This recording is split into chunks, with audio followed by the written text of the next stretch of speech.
coast to coast and around the world, NBC Radio Sports presents the 1990 Federal Express Orange Bowl Football Classic. Top-ranked and unbeaten Colorado faces the challenge of number 4 Notre Dame.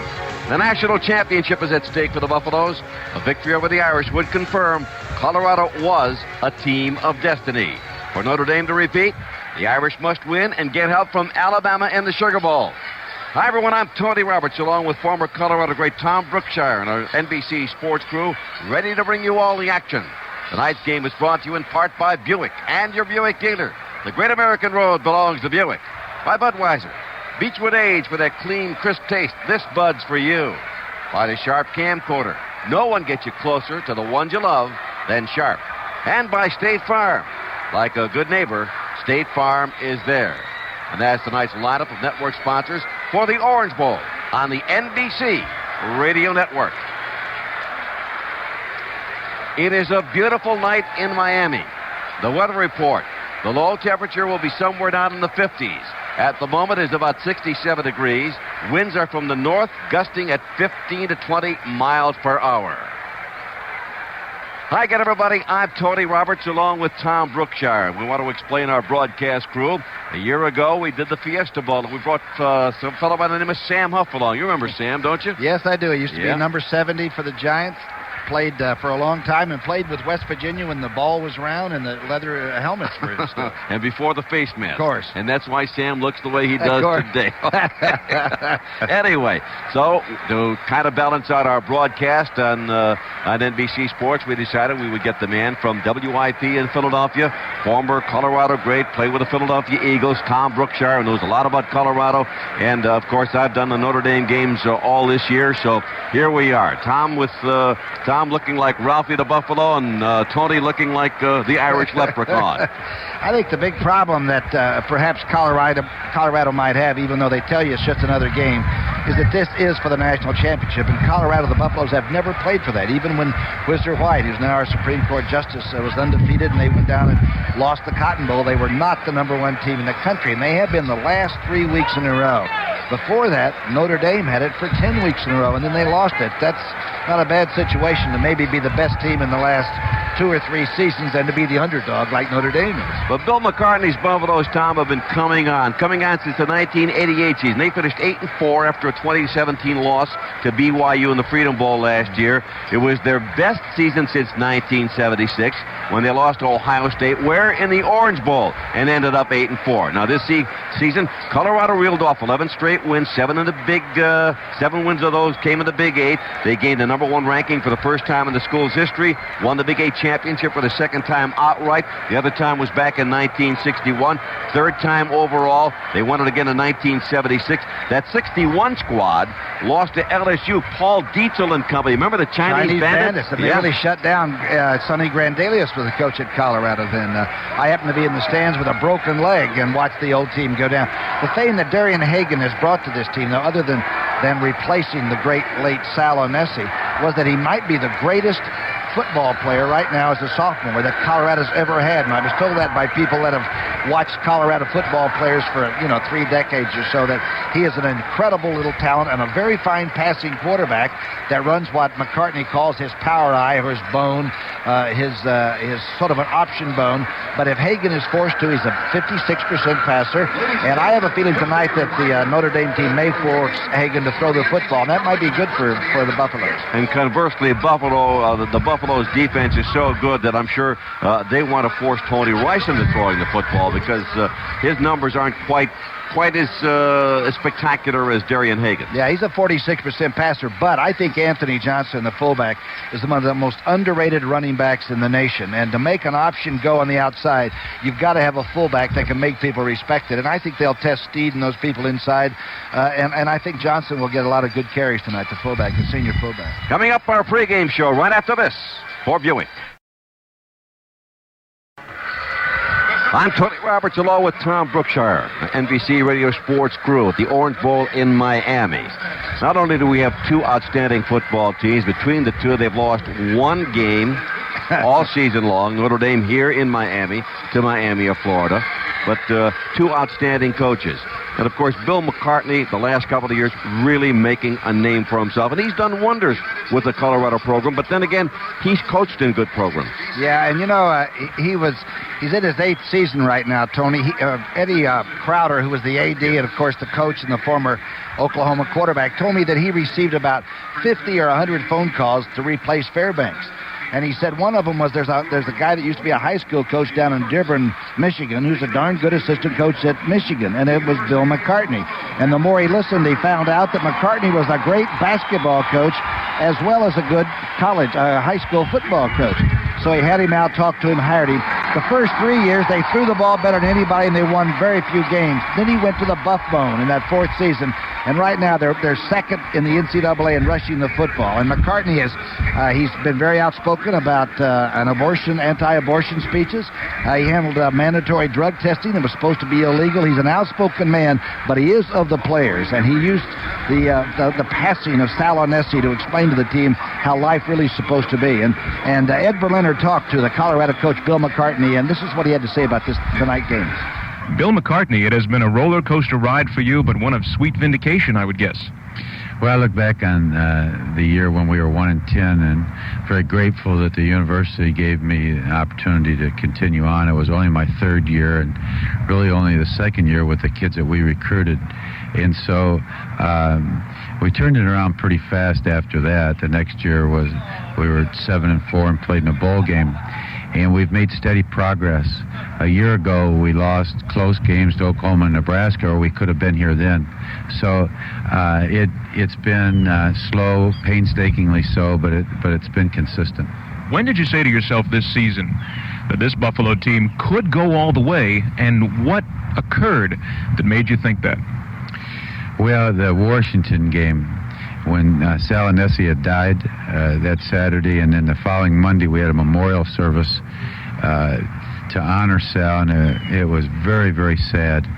And when we went out that Saturday and played like we did, I thought to myself, these guys are something special. I want to talk about his replacement for a minute. Darien Hagan, the kid has over 1,000 yards rushing, over 1,000 yards passing. He could be the best-kept secret in college football because nobody east of the Mississippi knows who Darion Hagen is. Well, he's very, very talented, as his statistics indicate. He's explosive as a runner. He's very durable, and he's got a wonderful touch on the football when he throws it. And what we need to do as Darion matures and grows is we need to take full advantage of his abilities. It's safe to say that without him, maybe you wouldn't be here tonight, and perhaps he is the guy who has to do it all in this game against Notre Dame. Without him, there's really no chance. Is that a fair statement? No, that isn't accurate at all. We're not a one-man team. We've got a lot of weapons. We've got 2 outstanding tailbacks. We got a veteran fullback. Our offensive line is big, strong, and seasoned, and our receivers are plenty depth. If something happened to Hagen, we'd still stand a good chance of winning the game. But yes, it is true that he's been instrumental in our success. Defensively against Notre Dame, all I hear is talk of your outside linebackers, the guys that are sometimes called defensive ends to other teams. Could you tell us a little bit about these 2 players and why they are such an integral part of your defense? Well, you rarely get 2 big, strong kids that have this kind of size and athletic ability. Alfred Williams is 6'6", 235. He this year was a consensus All-American, and Kenavis McGee is 6'5", 245, and he was a finalist for the Lombardi Trophy. So it says a lot about the kind of years they had as juniors, and we've been able to keep them healthy, and they're very, very talented and very instrumental in the success of our defense and in the game plan against Notre Dame. Can't let you get away then without the standard question. Your game plan then tonight against Notre Dame? Well, we're going to try to run the football. If we have success running the football, I think that'll open some other things up for us. But basically, we go into every game trying to take away the running game and trying to establish it ourselves, and that won't be any different tonight. It's been called a Cinderella season for Colorado, but look at it this way. Cinderella's coach turned into a pumpkin at midnight. Your game will be over before midnight, so hopefully the slipper still fits come the end of the game. Well, if it does, I'm going to hurry home to Colorado and enjoy the celebration there with the people of that state. Good luck tonight, Coach. Thank you. Hi again, everybody. I'm Tony Roberts along with Tom Brookshire. Now, Notre Dame, the defending national champions. They had their 23-game winning streak snapped by Miami of Florida here in the Orange Bowl. Loss also snapped Notre Dame's 11-game road winning streak. On the course of the 89 season, the Irish defeated number 3 Michigan, number 12 Southern Cal, number 15 Virginia, number 18 Penn State, number 22 Michigan State, number 23 Pittsburgh. Those are the latest rankings. Virginia was unranked when Notre Dame beat them. Michigan was a preseason number 1. Michigan State was a number 27. Southern Cal was up to a number 9. Air Force was a 17. Pittsburgh was a number 7. Penn State was a number 13. Purdue, Navy, Stanford were unranked. Miami of Florida was number 7. But the victory by Miami of Florida over Notre Dame, it would seem like Tom Brookshire that beating Notre Dame was worth like 10 points, and beating another team that was ranked might be worth 1 or 2. It might not have bothered Notre Dame had they been going right away to play again, but they've had a month or so off. And I even understand that a couple of the players were taking tests as late as the 26th, the day after Christmas, before coming down here. It's been a short preparation week. Not a full week and a half, 10 days to 14 days they had a year ago in preparing for their bowl victory. So I think in some ways that had Miami upset them sometime mid-season, and then Notre Dame come back and been able to settle in and plug everything in and go ahead and blow people away. But they haven't had a chance to do that since then. I think for a while they might think about that. More of our pregame show right after this timeout for the Sharp Camcorder. I'm Tony Roberts along with Tom Brookshire. And Tom, playing in the Orange Bowl, well, is not exactly foreign to Lou Holtz, because in 1978, his Arkansas team upset Billy Sims and Oklahoma's team right here in the Orange Bowl. Oklahoma got the kickoff, fumbled the ball on the second or third play of the game. Arkansas had Dan Hampton on that squad, took right over, down deep inside the 10-yard line, went in for a score. Final score was 31-7. And the way things worked out, that victory enabled Notre Dame to win the national championship that year, because earlier in the day, the Irish had beaten number 1 Texas in the Cotton Bowl. You know what amazes me about the Orange Bowl, and I'm really happy to be here because I've done Cotton Bowls and I've done Super Bowls, but I've never done this great Orange Bowl. In this decade, the one we're just finishing up, or we just finished, 4 of those games decided the national champions in this country, and that's the kind of game that I want to be a part of someday and be able to say I did one. And this is the one that if Colorado is going to be the number 1 team, by tomorrow morning, they have got to beat Notre Dame tonight and then let the chips fall. Well, Larry Michael talked with Notre Dame head coach Lou Holtz. Coach, a mighty long year this year. I can't even remember when we began this thing way back in August. A lot of victories behind you. Tonight, a big game against Colorado. Let's take a look back. How about this year? It's been a long year, but I think it's also been a very rewarding one. I think it's a type of year that I probably should have had more enjoyment and looked back and not let little things bother us as we went along. Because I told the football players way back last January, if you're going to play the game because you want the accolade of the fans, you want the appreciation of the news media, you're not going to have fun. But if you're going to play this game because you really and truly love the game of football, you like to compete, and you love your teammate, then, hey, it's going to be a fun year. We have to play the game for the proper reasons. And I'd have to say that I don't think I've ever seen a football team encounter as much difficulty as this football team has, and yet still overcome most of the adversity. Well, we've talked many times how you deal with adversity shows the true character of a ball club. You've done very well this year under trying times. Well, I think adversity goes back to the attitude. If you have the proper attitude, you understand things aren't going to go properly all the time, and life isn't going to always be fair. And I think you just have to look and say, here's a situation. There's some things we can control and some we can't, and hope that you have the wisdom to know the difference between the two. And that's just the way we've approached it. Most of the problems that we've had during the course of the year are things that we haven't really caused or had any say-so on them. They're just happened to be things that happen in your life. And I guess those things always seem to come up. But anytime you represent the University of Notre Dame, anytime you have the opportunity to deal with a Notre Dame football player and the Notre Dame people, you can't help but look back upon it and say, hey, this has been a fun year, and I will say that in all honesty. Those same controversies reared their head this week, but on the football field, how have the preparations been going? Well, this is a type of bowl game that really had me concerned right from the beginning. Number one, I didn't feel that we would have enough ample practice time. In addition to that, we had an awful lot of coaches take other jobs. Coaches interviewed during it. We have some players that aren't going to be with us, starters, because of a variety of other commitments that they had in their life. In addition to that, we didn't have an awful lot of practice time. We had an awful lot of injuries, to Donnie Graham, to Rocket Ishmael. You can go on and on. So when I looked at that, I thought, oh, golly, and then to play a team, the number one team in the country like Colorado, I just don't know if we could possibly do that. But I think I can say this as we get ready to kick this football game off. I think this football team has come a tremendous long way since we've been down here. We had 11 o'clock curfew on them virtually every night. We practiced them 2.5, 3 hours in pads. They were very, very physical. And the players have responded beautifully. The coaches that have taken other jobs, I mean, they have really put their heart and soul in this game. Our injuries are pretty much healed up, although we are bruised and battered a little bit. So overall, I don't think there's any doubt that Our Lady on the Dome is smiled on this football team, and we'll go into this football game as a very, very good team. How about the top-ranked Colorado Buffaloes? What about them scares you the most? Oh, yeah, I think there are a lot of things. If you're going to look at statistics, you'll really get scared. You know, they have 9 starters back on offense from last year's team. It went to a bowl game and barely lost to Oklahoma and Nebraska. And the 2 athletes they lost wouldn't be starting if they were coming back. There's no way anybody'd play ahead of Darien Hagan, their quarterback. And Leuenberger, center, is as fine a center as we played against all year. So when you look at them statistically, they're awesome. You know, number 2 in the country in rushing and total points, and scored 61% of the time. They're unstoppable in short yardage and goal line. And when you look at the things you have to do in order to win, they really and truly excel. They're number 2 in the country in the fewest number of turnovers, with only 13 for the entire year. Their kicking game is very, very solid, which is another factor you look at. Number 1 in kickoff returns, number 1 in net punting, number 2 in punt returns.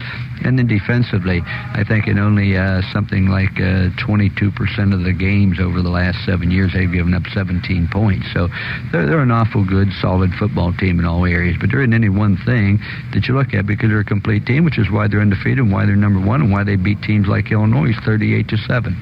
Coach, finally, back in 1977, you were coaching down at Arkansas.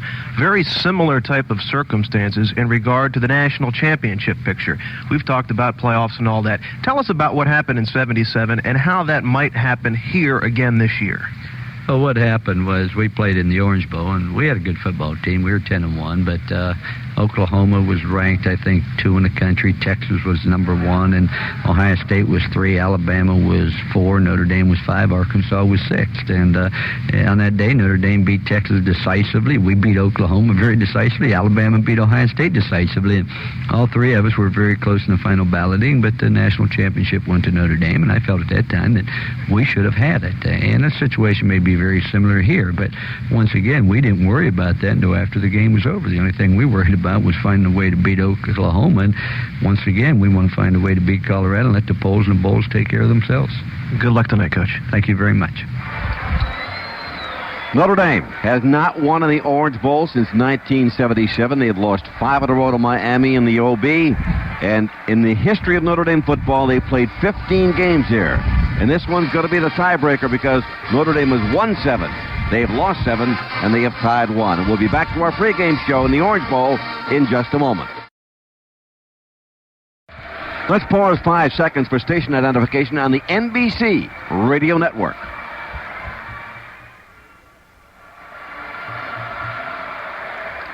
January 1, the day of the bowl games, and more bowl games than ever on the 1st of January. 1990, the new decade, new week, new year, and a lot of surprising results. And to bring us up to date on what's happened today, we're going to go back to NBC Radio's Bob Berger. Robert? Thank you, Tony, and Happy New Year to you. Happy New Year, everybody. They're in the 4th quarter at the Rose Bowl in Pasadena. Will Bo go out a winner? Well, we don't know yet. Michigan and USC are tied at 10 in the 4th quarter. Took about a quarter and a half to get on the scoreboard. And the first score by USC was set up by a special teams play. Pressure on Stapleton, and it's blocked. It's blocked by USC, by Dan Owens. The Trojans pick it up at the 20, the 15, inside the 15, all the way to the 11-yard line. Junior Seau picks it up after the block by Dan Owens. Then 6 plays later. Bolt and Urban split in the backfield. Tight formation, Marinovich missing the handoff. Scampers, he's in. Touchdown, USC. USC added a field goal right before halftime. It was 10-3 at halftime, but in the 3rd quarter, Allen Jefferson got Michigan on the board, got him even. On 3rd and goal from the 2-yard line for the Wolverines. Long count by Taylor. Gives it up to Jefferson, going to the wide side, to the outside, turns it, he's in! Touchdown, Michigan! Extra point was good. That tied the score at 10. It remains 10-10, Michigan and USC in the fourth quarter. Sunkist Fiesta Bowl, time running out, just about a minute and a half left, and Florida State is blowing out Nebraska by the score of 41-16. A huge game for Peter Tom Willis, the Seminole senior quarterback, 29 of 35, 423 yards, and 5 touchdown passes. Cotton Bowl in Dallas, it was Tennessee topping Arkansas 31-27. Chuck Webb rushed for 250 yards, 2 touchdowns, 1. A 78-yarder as Tennessee becomes the 10th school to reach the 600 victory mark. In Orlando at the Citrus Bowl, it was number 11 Illinois over 15th-ranked Virginia 31-14. 3 touchdown passes for Jeff George. He passed for 321 yards. Hall of Fame Bowl in Tampa Stadium, it was Auburn 31, Ohio State 14. Buckeyes actually led in that game by the score of 14-3 early, but Auburn wins it 31-14. That's the bowl wrap-up for now. Back to you at the Orange Bowl, Tony. Thank you, Robert. I'm Tony Roberts along with Tom Brookshire, and we are at the Orange Bowl, and there should be a capacity crowd, maybe a record crowd tonight, for the game between number 4 Notre Dame and number 1 Colorado. Buffaloes are now having their 4th Orange Bowl invitation. We told you they beat the ACC champ Clemson. That was back in 1957, 27-21. Then they lost to the Chinese Bandits of LSU. They lost to Ohio State in 1977. They've played in 13 bowl games. They've won 4, lost 9. And Colorado, Tom, is really working on trying to snap a 6-game bowl losing streak. Their last victory came in the Bluebonnet Bowl at Houston, a 1971 29-17 win over the Houston Cougars. Well, they're getting Bieniemy back, the running back out of California. Many people think he was probably the outstanding running back inside between the tackles in the country, 190 pounds at 5'6". Runs a great trap play, runs a great play that makes the outside stuff go with Hagen. When he went down in the Iowa State game, you know what? They just plugged in J.J. Flanagan, who's a glider, and he's a fast glider from California, and they went ahead and maintained this great rushing average that they had. This proved to me that the team is not a one-man or a two-man team. And that's what Bill McCartney said, and they certainly have plenty of depth.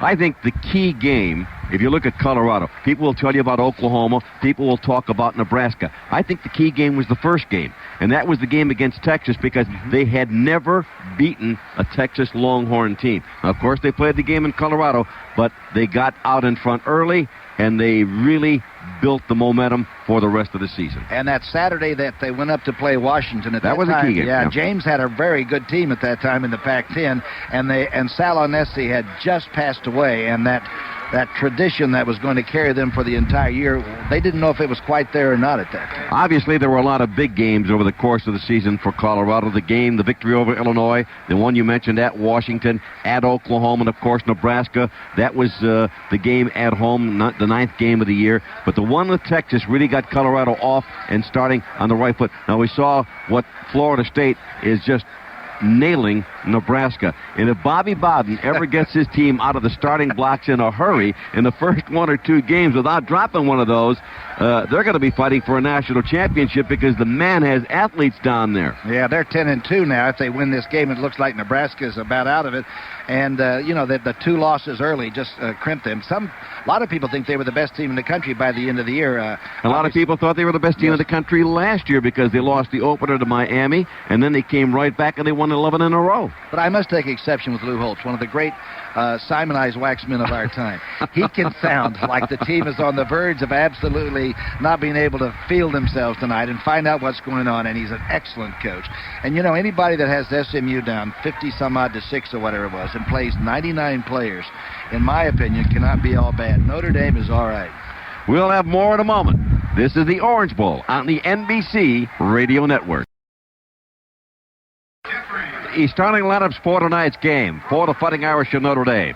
At the wideouts, they'll have Pat Eilers. He'll be the split end. Regib Ismail will be the flanker. Derek Brown will be the tight end. At the tackles, you'll have Mike Brennan and Dean Brown. Tim Ryan and Tim Grunhardt are the guards. Mike Held, of course, at center.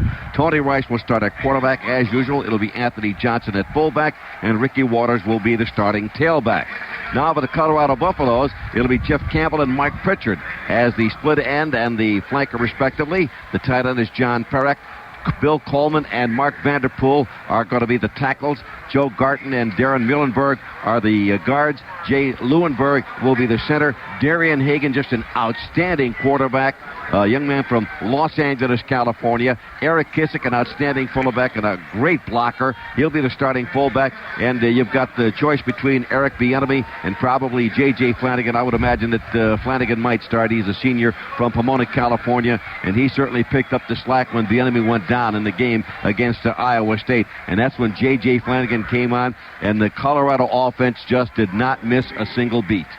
We were wondering how important special teams is. In pro ball, they claim it's worth at least 3 games a year.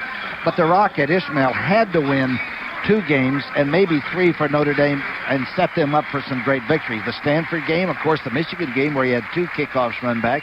And the Colorado team has a good special teams record right now. Had Bo Schembechler not elected to kick again to Regib Ishmael, he might today be playing for the national championship. I mean, it might be decided here in Miami. It might be decided in the New Orleans, Louisiana, or it might be decided in Pasadena, California. And on the Colorado side, it was the 2 big punt returns by young Campbell that really beat Nebraska and set them up. And if you want to talk special teams, I don't think you're going to find better special teams than you will at Colorado. They've got outstanding returners, especially in Campbell. They've got an outstanding kicking game with Ruin and Culbertson. Did you look at these 2 teams, though, how few injuries they have among the offensive line? They've had some nicks, but the Colorado team, except for Pritchard missing 1 game, and Bieniemy, of course, started intact. And that's one of the ways you win a national championship. You play great offense. You have a great offense. You play great defense. Colorado certainly has done that. Their special teams are outstanding, and you avoid key injuries to key personnel. And certainly Bieniemy was a key injury, but J.J. Flanagan, that gave him an opportunity to develop as a tailback. And you know what we have to watch, and you brought it up, Tony Roberts, we have to watch third downs very closely for Colorado. They had 52 of 59 third downs on short yardage. That's 80-some-odd%. That means their first down is excellent, and their second down is pretty good, and they've got short third downs to pick up. If they end up with 3rd and long a lot and having to throw, and Notre Dame is stopping the rushing game, this could be a factor. Conversely, the Irish could be in trouble if Colorado's defense does the same to them, because their defense is outstanding, especially on first down. Yeah, and Steed, the 285-pound nose tackle, he's only a sophomore from Colorado Springs. If he plays well enough he and Jones, the other inside linebacker, if they stack it enough on Johnson so that there's not an effective outside move by Rice. But I'll tell you something. Rice runs the option and keeps it to the left as well as any quarterback I've seen in a while, and he's a much bigger athlete. When I saw him, he's 6 foot, over 6 foot, and 200 pounds. He doesn't look like an option quarterback. The touchdown he scores against Southern California, that's a stretch. You know what I mean? That's once in a lifetime. You know, I got to do the Cotton Bowl when Notre Dame first came back and started to play bowl games. And I got to meet 3 of the 4 horsemen, Elmer Layden, Mr. Stuart Ayer, and, of course, Jim Crowley. And it was one of the great thrills to be around this. This is a school of less than 10,000 enrollment that has turned out Johnny Lujaks and Johnny Latners and Bill Walshes and Joe Montanas. And it's always amazed me that this institution of higher learning, and they graduate, 96% of their student athletes that go 4 years. Any school like that deserves our respect. That's what we're trying to do in this country. Tom, Notre Dame's mystique, what kind of an effect would that have on Colorado, if any at all? I think it'll have an effect. And I think coming in here, this is not just another game. It's like you and I. I'm nervous and I'm ready to go. And the players have to feel that. Now, I thought the Notre Dame team coming off the bus, and I came in behind them, I thought the Notre Dame team looked really tight and tired. That is not necessarily a prophetic way to look at it, because you cannot tell how a football team's going to react. They may come out and be loose and go. Colorado was so loose at practice the other day. They're fooling around with one another, sticking dirt in their ears. They were a much looser team than I expected, a team that's number 1 late in the year and playing Notre Dame as the underdog. Early on in the broadcast, you alluded to the short practice time that Notre Dame had, and because they did have short practice time, this was not like Notre Dame's trip to the Fiesta Bowl a year ago at Tempe. Lou Holtz had 2-a-day practices for his team here in Miami. Remember what he said, though, when he was overheard by the local television outfit in Denver? He said, look, they're not playing Kansas State. And this is a very important thing to keep in mind. Colorado has played a pretty good schedule, but they didn't play 8 bowl teams the way Notre Dame did. And Notre Dame's going to remind that of them constantly when they run by them and talk to them on the field. Now, we talked about the mystique. What about the situation with Sal Anesi? I think it was legitimate. I think that as long as the Colorado team knew that this was the way they felt, and that's the way they've reacted to it all year, they didn't care if anybody else understood or not, and it brought them very close together. And McCartney was probably the only coach in the country that could have handled this kind of a situation with such a graceful manner. I thought he did an absolutely incredible job of keeping this football team focused, get their job done. He was personally involved with his own daughter. I just thought he stood up and really acted like a man. He did an outstanding job. There's no doubt about that. We talked about the mystique of Notre Dame. We talked about the situation, the very emotional situation with the passing of the young man who would have been the starting quarterback again this year, Sal Anesi, who died of cancer, incurable cancer, at the tender age of 21. Now, the emotion, the mystique.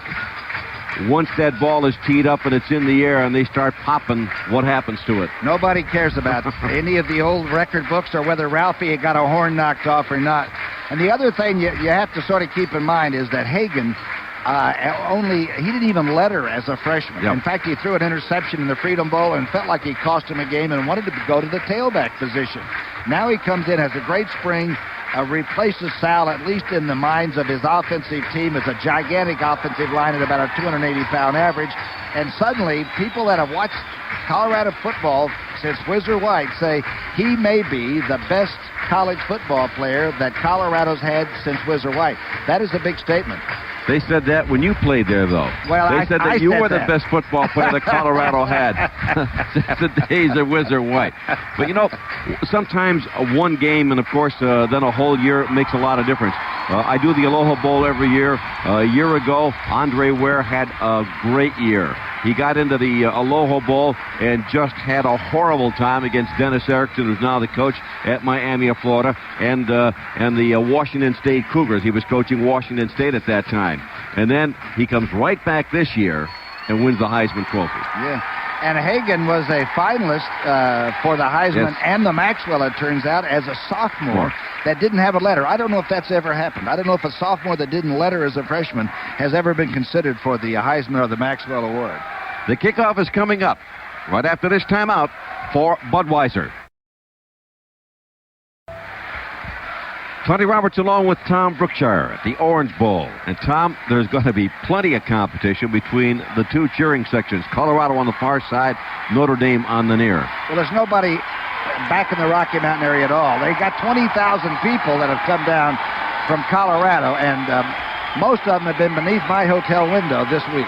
And we want to welcome all those people who were listening to the Fiesta Bowl in Tempe to our broadcast here in Miami. And again, for those just joining us, the temperature right now about 67 degrees. It should drop into the low 50s tonight in the Miami area. Winds are from the north at about 15 miles per hour. We understand there's perhaps 15% chance of showers. And I think I've rarely ever done a game in the Orange Bowl at night when we haven't had a little bit of shower activity, but there's always that possibility, and apparently it is minimal, 15%.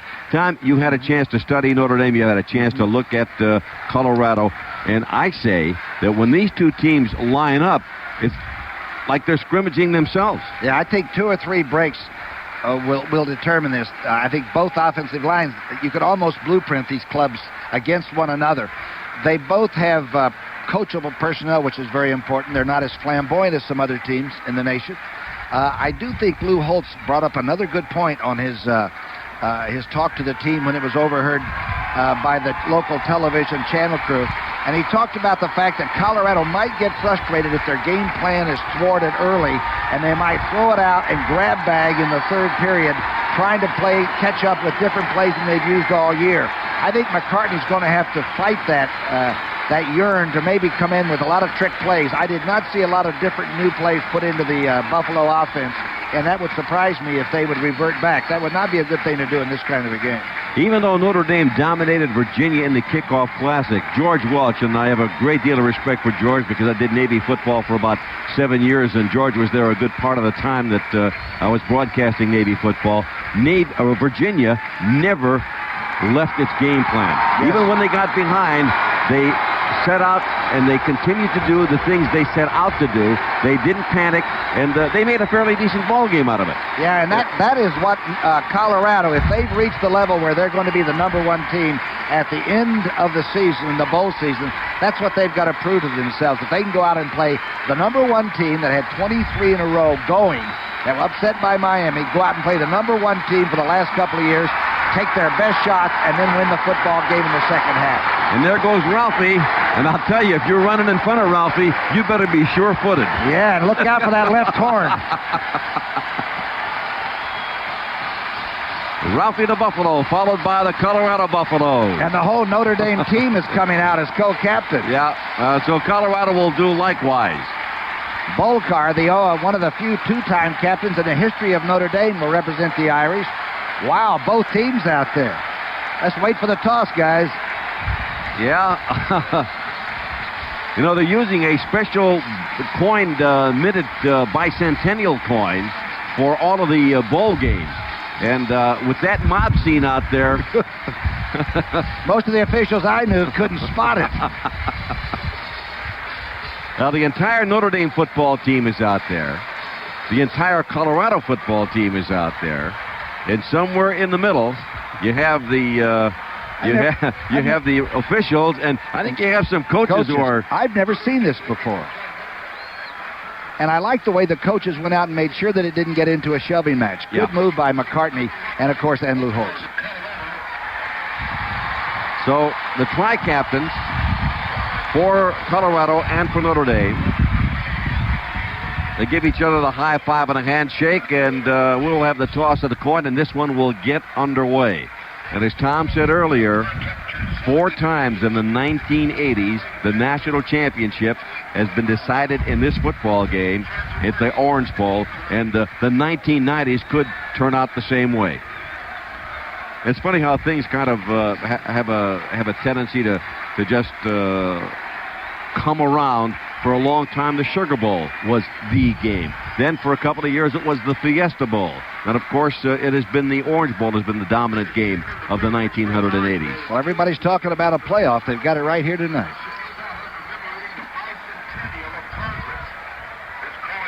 So, again, the coin, Notre Dame won the toss and will kick off, as might be expected. Notre Dame won the toss and will kick off. And the Irish want to pit their defense against the Colorado offense. And Pritchard's one of the best at running back kickoffs. Oh. The special teams for Colorado are 1 and 2 in the country on kickoff returns and punt returns. They're outstanding. And Notre Dame counters with Ricky Waters and with Regib Ismail. So when you look at these two teams, you line them up, and they could be wearing each other's uniform. Now remember, there is a locker back in Boulder that has Salonessi's jersey and everything in it. Right. And they have just made reference to that in the middle of this field here at the Orange Bowl. So the Irish special teams on the playing field. See Pat Terrell out there, Juan Francisco, Todd Light. Ball to be teed up at the 35-yard line, and Hentrick, the young man who is the freshman from Godfrey, Illinois, will kick off. And a stiff 15-mile-an-hour breeze, Tony, coming at the back of the Irish right now. At least if you look at the little streamers up on the uprights of the goalpost. Of course, Colorado would like to get a long drive going. Did you ever play on this field, Tom? Yes, I played a couple of preseason games down here on this field. It is not in great shape between the hash marks. What were the wind conditions like? Because you have an open end off to our right. Yeah, I never trusted flags flying and stuff. I always just went out and tried to get a windage reading myself. But the Colorado team is one of the.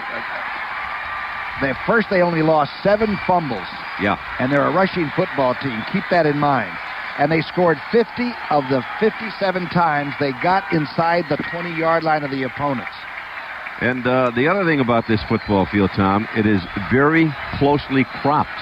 Yes, it is. It's painted. It's painted in the middle, too. A bilious green. M.J. Nelson over on the near side.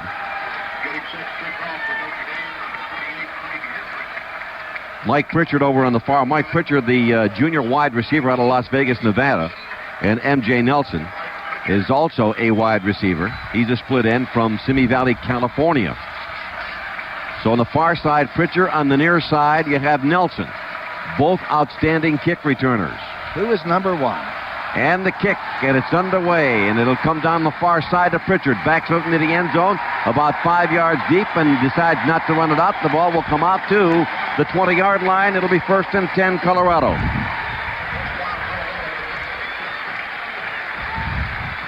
So the Irish defense will come onto the playing field. Bob Dahl and Andre Jones elected not to play in this game. They had some academic things that they wanted to take care of, and they elected not to play. Troy Ridgely will start at defensive left tackle for Bob Dahl. Scott Kowalkowski is the defensive left end. Here's the turn. Here's Hagen on the right side, and Hagen is not going to get very far.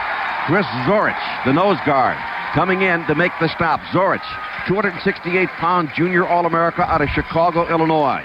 Then you have Troy Ridgely at left tackle, Jeff Alm at right tackle, Kowalkowski at the one end spot. Manning the left end, or the strong side. Devon McDonald, the linebacker, will be up on the other side. He will take the wide side of the field. So no gain on the play. It'll be 2nd down and 10. Darion Hagen, a sophomore out of Los Angeles, California. Drops back, hands it off to J.J. Flanagan. Flanagan off the left side. Comes back to the 20, up to the 25-yard line, where the Irish make the stop there after a gain of 5.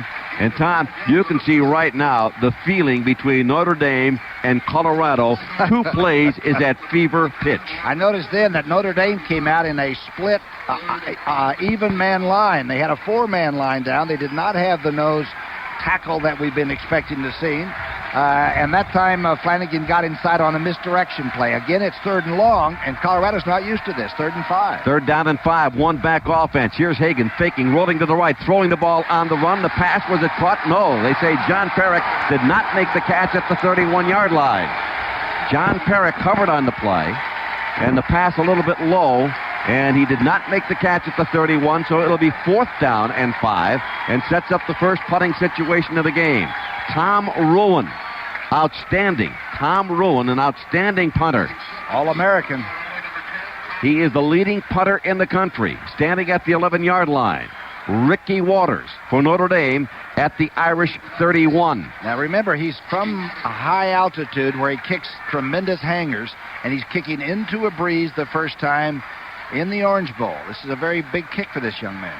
And we watched him kick in pregame, and he can punt the football. It is a bomb. High. Coming down. Waters will make the fair catch. No. Signal fair catch. Let the ball bounce over his head inside the 20, down to about the 17-yard line. And Notre Dame will get the ball 1st down and 10. And I didn't understand that one, Coach. Colorado outstanding on 1st downs. They normally limit their opposing team to 0 to 2 yards. So the Irish line up now in a power I. And we haven't seen that very often this year.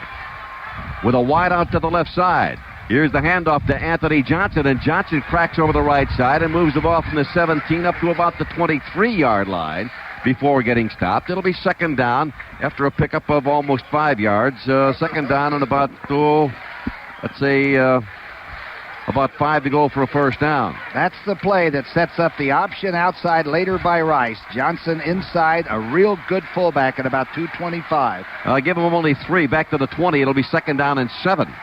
So now they come out in an I tandem with Tony Smith as the wide out to the left side. And the handoff goes to Rodney Culver. Breaks a tackle. Cracks up to the 25, to the 30, to the 31-yard line. before getting upended in the defensive secondary. And it was Tim James, a free safety, a junior out of California, who made the stop on the play. But not until Rodney Culver explodes up the middle to the 32 and a first down. Colorado defense tried to do the same thing. They offset Steve, the nose guard, to the left, and they ran right into the bubble. Notre Dame picked it up. They may have audibilized to that. The Rocket not starting. In his place, Tony Smith, the sophomore speedster out of Gary, Indiana. The tight end is to the left side. Again, that power eye. Quick toss right side, Ricky Waters. And Ricky Waters upended. A great job by Bruce Young coming in from a strong safety spot, forcing on the run. And if you run outside, you play into the strength of the Colorado defense. Both the big guys out there, Canavis McGee and Williams, and number 12 is hurt. Ricky Waters comes to the sideline limping. And he is replaced by Ragid Ismail, the sophomore out of Wilkes-Barre, Pennsylvania. Oh, boy. So the Rocket is in. A loss on the play of about 3. It'll be second down and 13. Eilers in the slot to the left. Wide to the left, you have Tony Smith. The eye tandem with Ismail as the tailback. Johnson the fullback. Handoff to the Rocket, comes off the right side. Not going to go very far. Ismail not able to go very far because Canavis McGee, an outstanding linebacker, a junior out of Houston, Texas, 6'5", 250, making the stop on the play. And so negative yardage again for the Irish. They are now looking at third down and 15. And now the Colorado defense beginning to assert itself. Outside, you simply cannot run against Canavis McGee and Williams. They're both gigantic in size, and they have the longest arms on linebackers I've ever seen. They sort of gather people up. Ray Griggs enters the game now as a wide receiver. The Rocket remains in as the tailback. Eilers in the slot to the left side.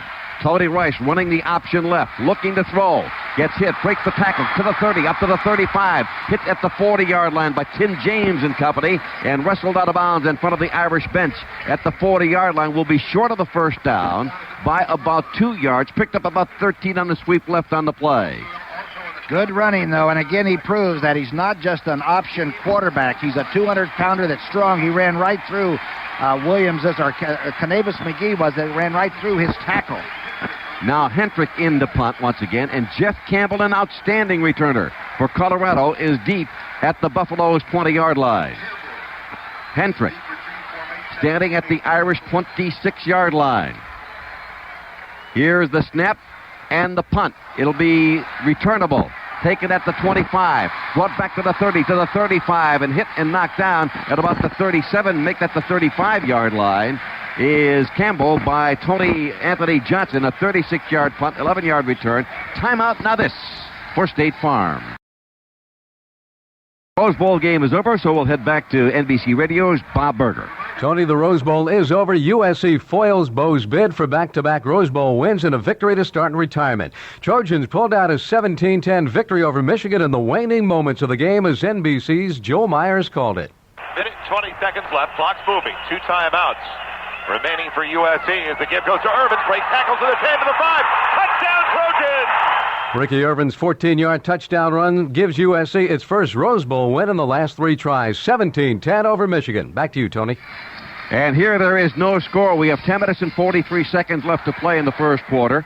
And on the exchange, Colorado's picked up 15 yards. Their first offensive set started at the 20. This time they will start from their own 35. Tony, on option quarterbacks, you either want them to toss it right away, one step and toss because you're threatening to knock their helmet off, or you want to delay it as long as possible. It's the tweener that the good option quarterbacks duck back inside, like running down a hallway with a bunch of doors and they fall through it. These are two of the very best, but Hagen also can drop into play action and is a very good thrower. Well, he's thrown for 1,002 yards. He's completed 57% of his passes, 4 touchdowns, intercepted 4 times. But that 1,002 yards, that is a record for a quarterback for Darion Hagen. First Big 8 player to ever get 1,000 each way. Each way. 1,000 yards rushing and 1,000 yards passing. And he got, I believe, 1,004 yards rushing. So he's... very, very close either way. Handoff and driving through is Bieniemy, and Bieniemy fights his way up to about the 40-yard line. He will gain 5 yards on the play. Wad up in the arms of Jeff Allman Company, but after a pickup of 5, Colorado now looking at 2nd down and 5. And you have Colorado running backs, Eric Bieniemy and J.J. Flanagan, who are outstanding runners, very, very quick. And you have an outstanding blocking fullback, and Eric Kissick, the senior from Overland Park, Kansas. And this is Bieniemy's first real action since the fibula was fractured against Iowa State. Double flanker. Nelson wide to the left and Pritchard out to the right. One running back. Handoff to Bieniemy. Bieniemy finds it open. He's at a 45, up to about the 49, almost to the 50-yard line. And it'll be a first down for the Buffaloes. On 2 quick hitters up the middle, Eric Bieniemy has gotten Colorado a first down near midfield, and Chris Zorich comes out of the game holding his midsection. The Notre Dame nose guard, the All-America, comes out holding his midsection. Bieniemy has the speed of a 4.41, and he's very short, and he runs right up to the block and then moves over on it. You can play defensively very well, and he can burn you for 8 yards just as he did. Power I formation this time for Colorado, with Campbell wide to the right. Here's Hagen running the option to the right side. Cuts it at the 50, gets hit, and gets knocked down by Scott Kolakowski and company as he gets into Irish territory for the very first time at about the 48-yard line. It was string time. The Irish played it very well. They just played the piano all the way to the sidelines, and there was nowhere for him to duck into. Well, I'm sure that Darien Hagen's played Tony Rice, and Tony Rice has played Darion Hagen. So it is 2nd down and about 8 yards to go for a first down. Brian Flannery in on that left tackle spot. Starting in place of Bob Dahl. Again, the power I. Kissick, the front man in the eye. They run Pritchard in motion. Here is Hagen on the carry. Gets down to the 45, down to the 44-yard line. And this time it is Ned Bolkar, the senior linebacker out of Phillipsburg, New Jersey, to help make the tackle on the play. And now Zorich comes back into the game, and Brian Flannery comes out. So Zorich is back in after missing a play.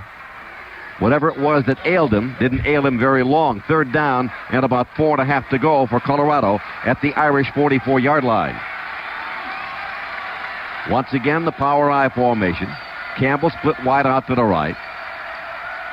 Tailback is Eric Bieniemy. Pritchard starts in motion. Handoff to Bieniemy. Bieniemy trying to fight for first down yardage. I don't know if he's got it or not. It is very, very close. Second surge may have gotten him the first down. Devon McDonald there at the bottom of the pile.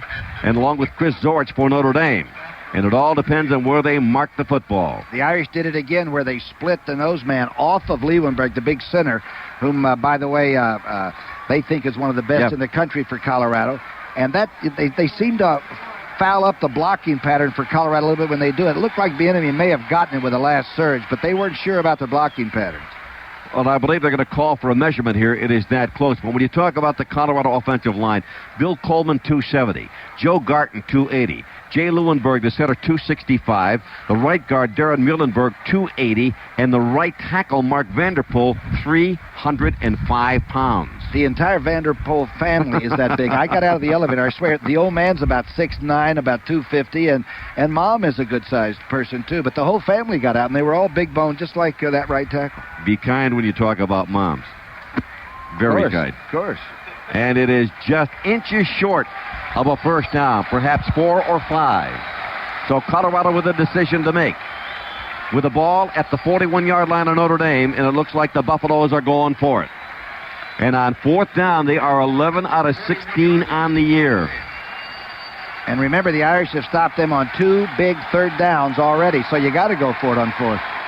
4th down and inches to go for a first down. The clock shows 18 minutes and 12 seconds, and that can't be.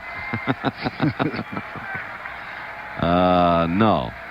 Maybe 8 minutes and 12 seconds. The other clock at the other end shows 78 minutes and 12 seconds. And that's even worse. I think it's something like 8:12 or maybe 9:12. The offensive line is averaging 281 pounds that you called off. And I would imagine it's just about as big on the other side. I believe the Irish are probably just under that, 272 or so. Well, Darien Hagan last year was a 3rd stringer. And then he won the starting job, of course, in spring practice and with the illness of Salonesi. But right now, the first big play of the game. 3rd down, inches to go. Make that 4th down and inches to go for Colorado at the Notre Dame 41-yard line. If you've got Bieniemy in the lineup, you give the ball to him. Or you can give it to Hagen, can keep it on the option. Or you might surprise everybody and give it to Kissick, because he is rarely ever thrown for a loss. And a great blocker. He grades the best of any of the backs. He grades 10 knockdowns per game. Better than 10, actually. A little better than 10 knockdowns a game. That's what I said. I thought it was 8-12. They're going to let the clock run down. It shows 18, but I think they're going to go with the 8. All right, the power eye, quarterback sneak, my favorite play, and there it is, a first down. So, Darien Hagen running behind 280-pound Garton, a 265-pound Leuenberg, and a 280-pound Muhlenberg, and he's got the first down just short of the 39-yard line of Notre Dame. Hagen was considered the top-rated option quarterback in the nation as a high school senior when he came out of California. He took his test too late and did a bad job at Notre Dame because Notre Dame was interested in him as a running back at that time. He got up, he said, at 6:30. He was half asleep. Took the test, and Notre Dame stopped sending him mail. Well, they're going to have a clock malfunction here because now the scoreboard clocks all show 15 minutes remaining. And apparently the official time is just going to be kept on the field. They will keep time on the field, and we'll just have to guess as to where we're at. Again, the double flanker. Now, in motion from the left side. Coming to the right is Pritchard. Rolling out to the right, Hagen looking to throw for the first time. Going to run instead. Cuts back, gets down inside the 35, and is knocked down at the 35-yard line by Scott Kowalkowski. And also by Troy Ridgely. So, a gain on the play of almost 5. It'll be 2nd down at about 5.5. And the feeling runs very high between these two football teams. Colorado offensive line seems to be able to handle the defensive rush, but I'll tell you, the secondary for the Irish clamped on the receivers. There was nobody open. Wide to the left is Pritchett. Out to the right is M.J. Nelson. Both can fly. Both are outstanding receivers. Bieniemy is the lone running back. Double tight end situation for Colorado. The Irish with 5 up on the line of scrimmage. Handoff to Bieniemy. Finds an opening inside the 30, 25, 20. He fumbles the football, scramble for it. Irish have recovered. The first big break of the game, and that's something that Colorado does not do. They only had 13 turnovers on the season. It was Pat Terrell, who is the free safety, who came up with a fumble recovery. And at the moment, for a moment there, looked like Eric Bieniemy was touchdown bound. They have only lost 9 fumbles this year, and the hole was there. He didn't put the ball away, though. He just fumbled it. So it'll be 1st down and 10 for the Irish. And the Colorado drive is thwarted at least momentarily. Let me correct that. Only 7 fumbles. That is the 8th fumble that the rushing game has lost this year. We have no score. This is the Orange Bowl on the NBC Radio Network. Tony Roberts along with Tom Brookshire. No score. And a fumble a moment ago by Eric Bieniemy, recovered by Pat Terrell, gives the Irish the ball 1st down and 10 at their own approximately, 18 or 19-yard line. Let's call it the 19-yard line. When it comes to turnovers, Colorado just doesn't. Their takeaways were 25. 8 fumbles, 17 interceptions. Their turnovers, 7 fumbles, 6 interceptions, minus 13. And that's the second fewest in the NCAA stats. Northern Illinois had only 12. And this is a big game turnover because he not only had big yardage, Bieniemy did, but he wasn't on the ground yet. He was still moving. And there was nobody hitting that caused it. He caused this himself. During the course of the 11-game regular season, Colorado had 4 turnover-free games. And that doesn't happen very often. Not when you're rushing the football 40 times a game. So we'll get a look again at Notre Dame. And this time, Tony Rice, who threw for 1,122 yards, completed about almost 50% of his passes, 49.6 to be exact, but only 2 touchdowns. And those 2 touchdowns were to Anthony Johnson, a 5-yarder in Michigan game and a 27-yarder against Air Force. He doesn't catch many, but two of the 8 he caught were touchdowns, right? By the way, Tony Rice has not thrown a touchdown in 6 games. This is the kind of game that people like Tony Rice are playing, maybe the last game of his entire life. And we see that Ricky Waters is back as the Irish come out on the pro set with a slot to the right. The tight end is to the left side. Here's the handoff on the draw. Left side, it's the Rocket, and the Rocket fights his way past the 20 and up to about the 22 or 23-yard line. Gets stopped as he gets into the defensive secondary by linebacker Chad Brown, a freshman out of Pasadena, California. It's a little quick draw, sort of a misdirection, where all of a sudden Rice is out and this 4-2, 40-yard sprinter comes into the hole. The Rocket, his brother's called the Weapon, and he's called the Rocket. Brother plays over at Syracuse. Derek Brown, the tight end, is again to the left, and the Irish go to their power eye with a flanker out to the right side. Rodney Culver now in as the tailback.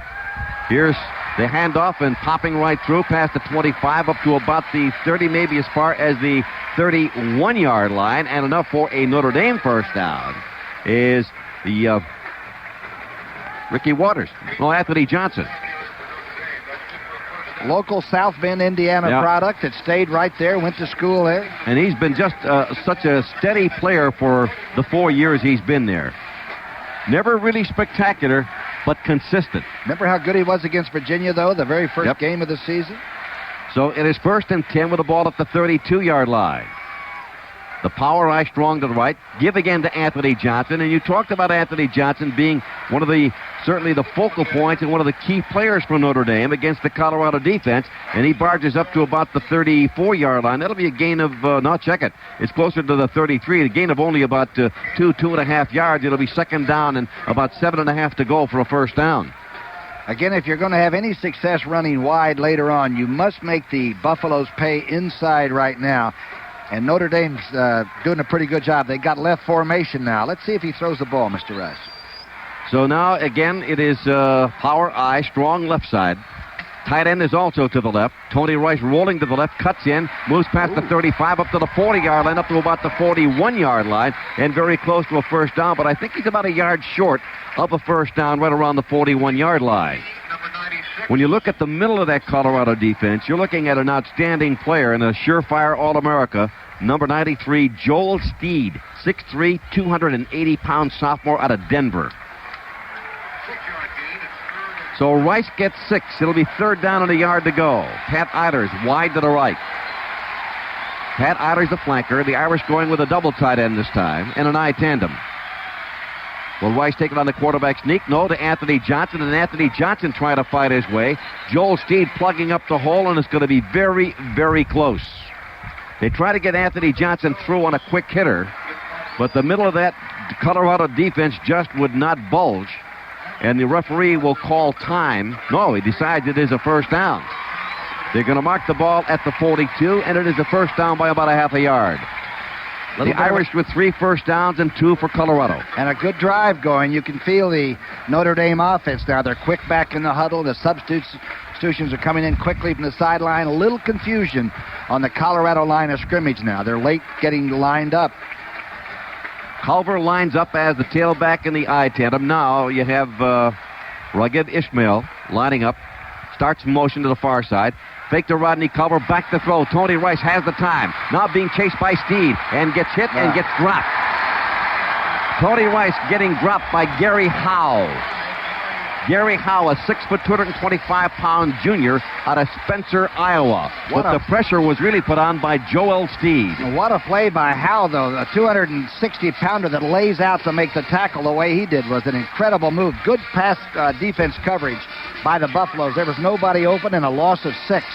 So it'll be 2nd down and 16 to go. And that's what Colorado does best. They put you in the hole on 2nd down. They make it 2nd down and long. They've done that consistently throughout the entire season. On 2nd down, rolling to the right. Tony Rice looks, throws the ball on the run. The pass is incomplete.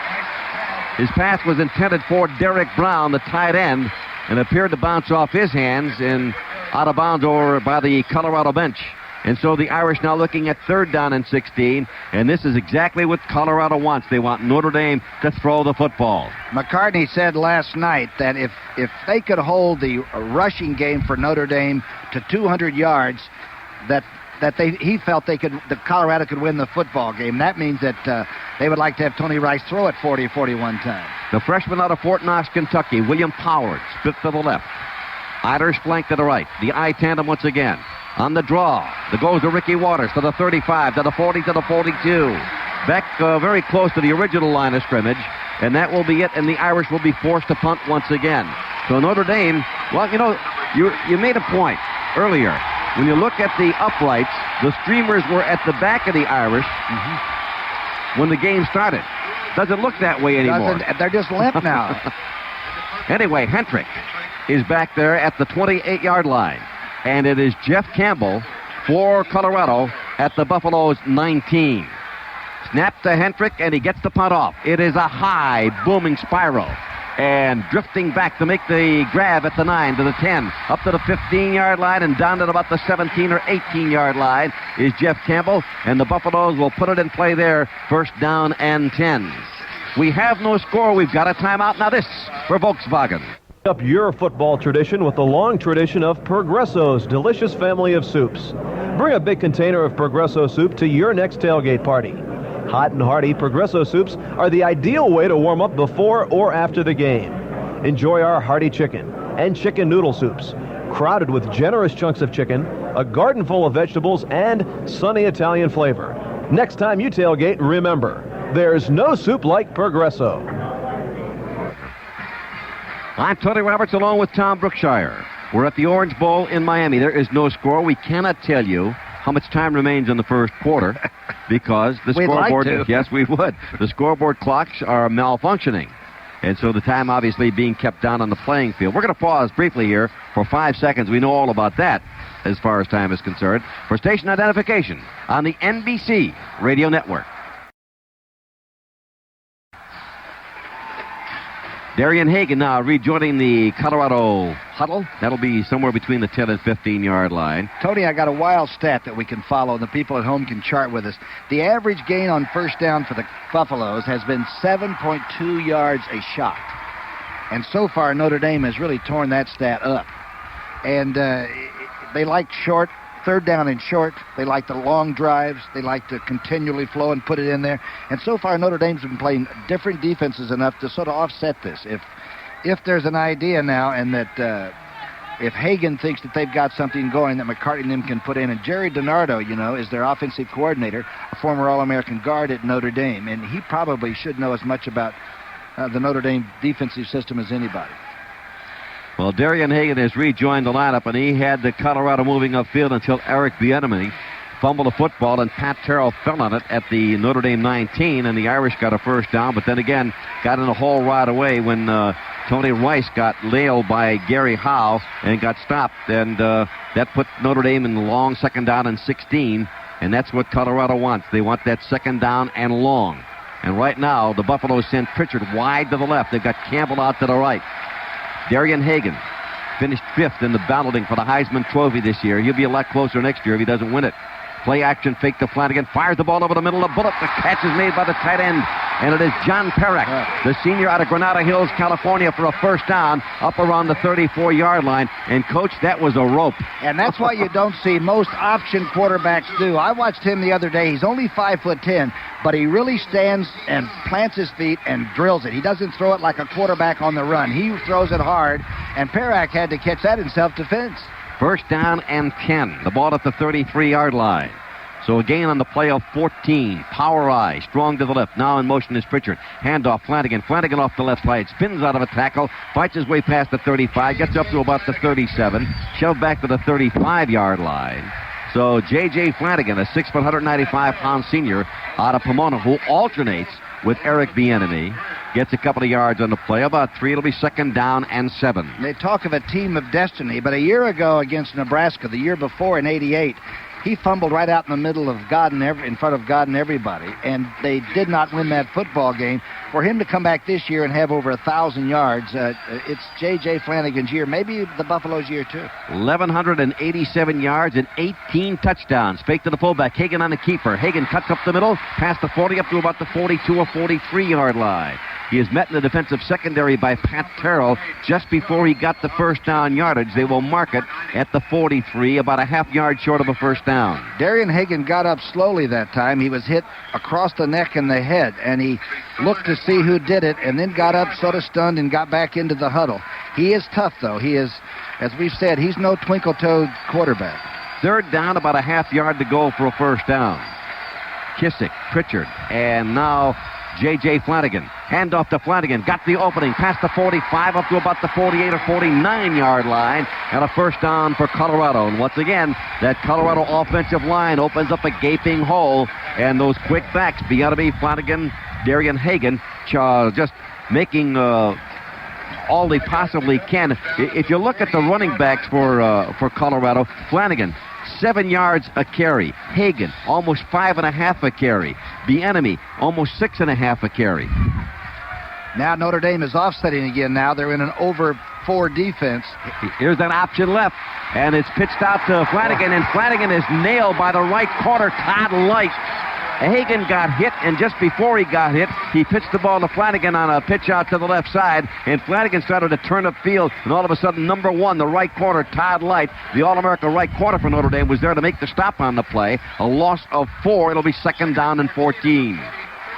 See, if you make the quarterback make the early toss, the recovery on the outside can be complete that way. Light is a tough tackler, and he has nothing to worry about on angle. Well, believe it or not, we have finished the first quarter of play. There is no score. Now this for Sears. I'm Tony Roberts along with Tom Brookshire and an NBC radio sports crew at the Orange Bowl in Miami. No score. First down, Colorado 4, Notre Dame 3. Colorado 63 yards on the ground, 15 through the air, 78 total. The Irish 53 yards rushing, none passing, total 53 obviously.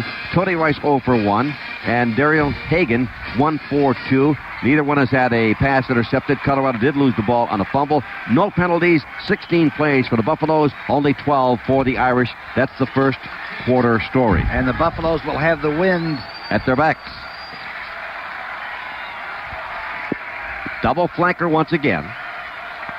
So you also have the double tight end. Darion Hagen back to throw after a play-action fake. Throws the ball to the far side. Kissick the fullback at the 45, the 40, down at the 35. Breaks the tackle and gets down inside the 30, down around the 28-yard line.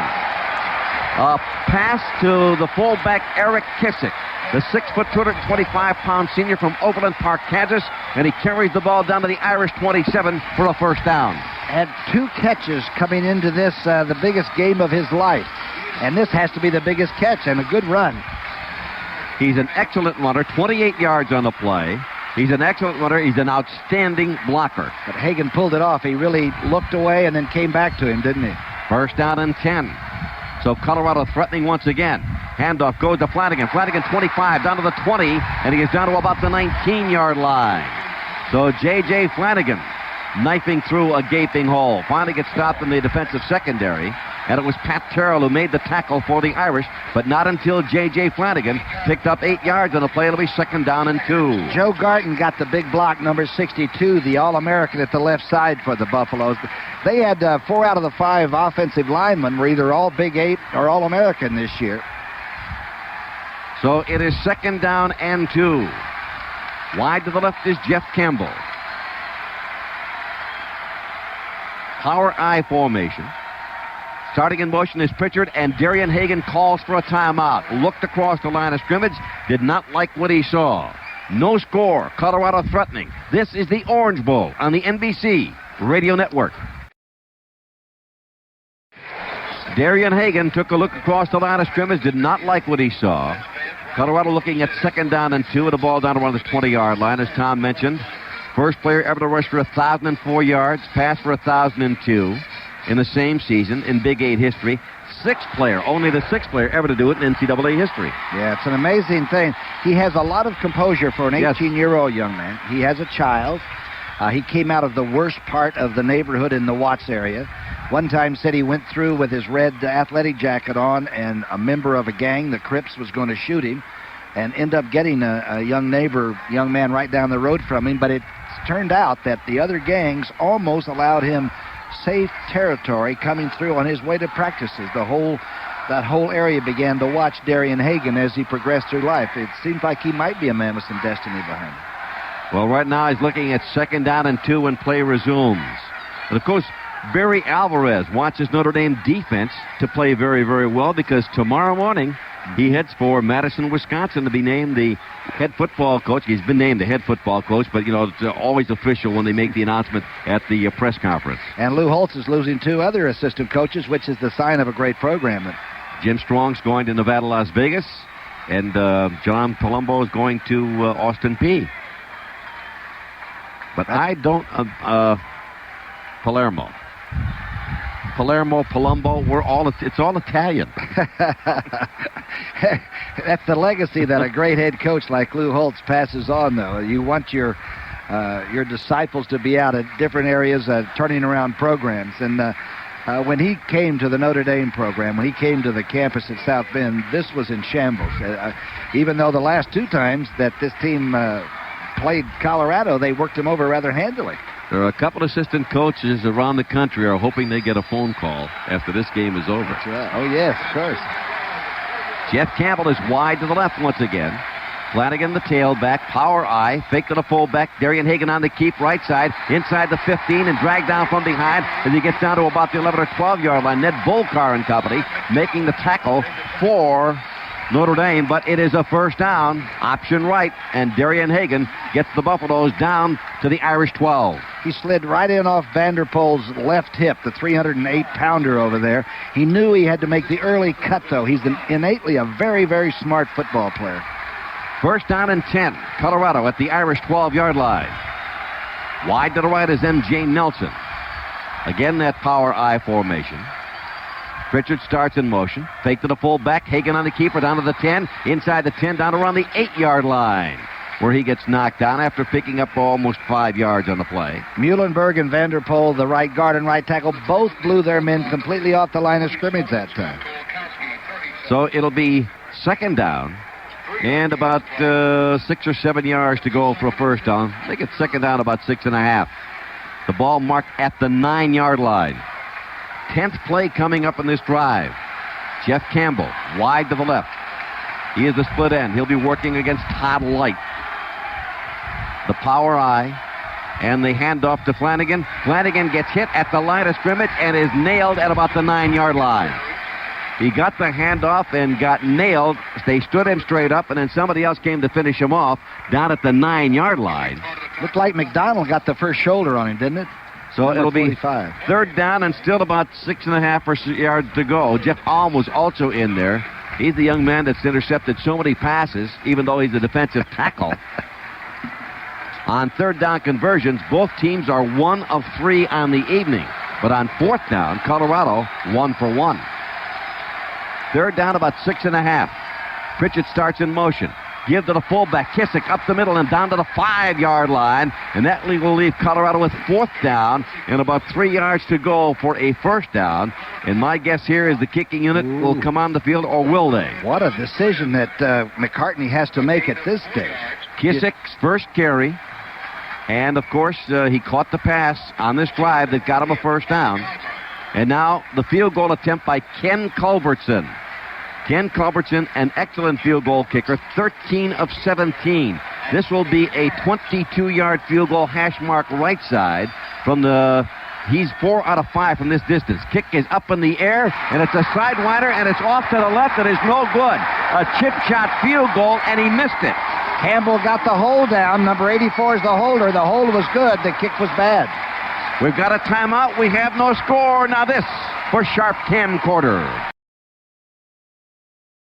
Well, the kick by Culbertson, who's an outstanding kicker, looked like a bad chip shot. He had 8 field goals in a row coming in, yes. Missed his 9th, and you know he's got 50-some-odd extra points in a row, and this was almost an extra point kick. Right. This was a short distance, and sometimes young kickers don't go ahead and flog it. They decide to sort of baby the kick, and that's 2 mistakes now that Colorado's made. They fumbled when they were going in to score, and now they've missed a field goal. But how many times can the Irish dodge the bullet?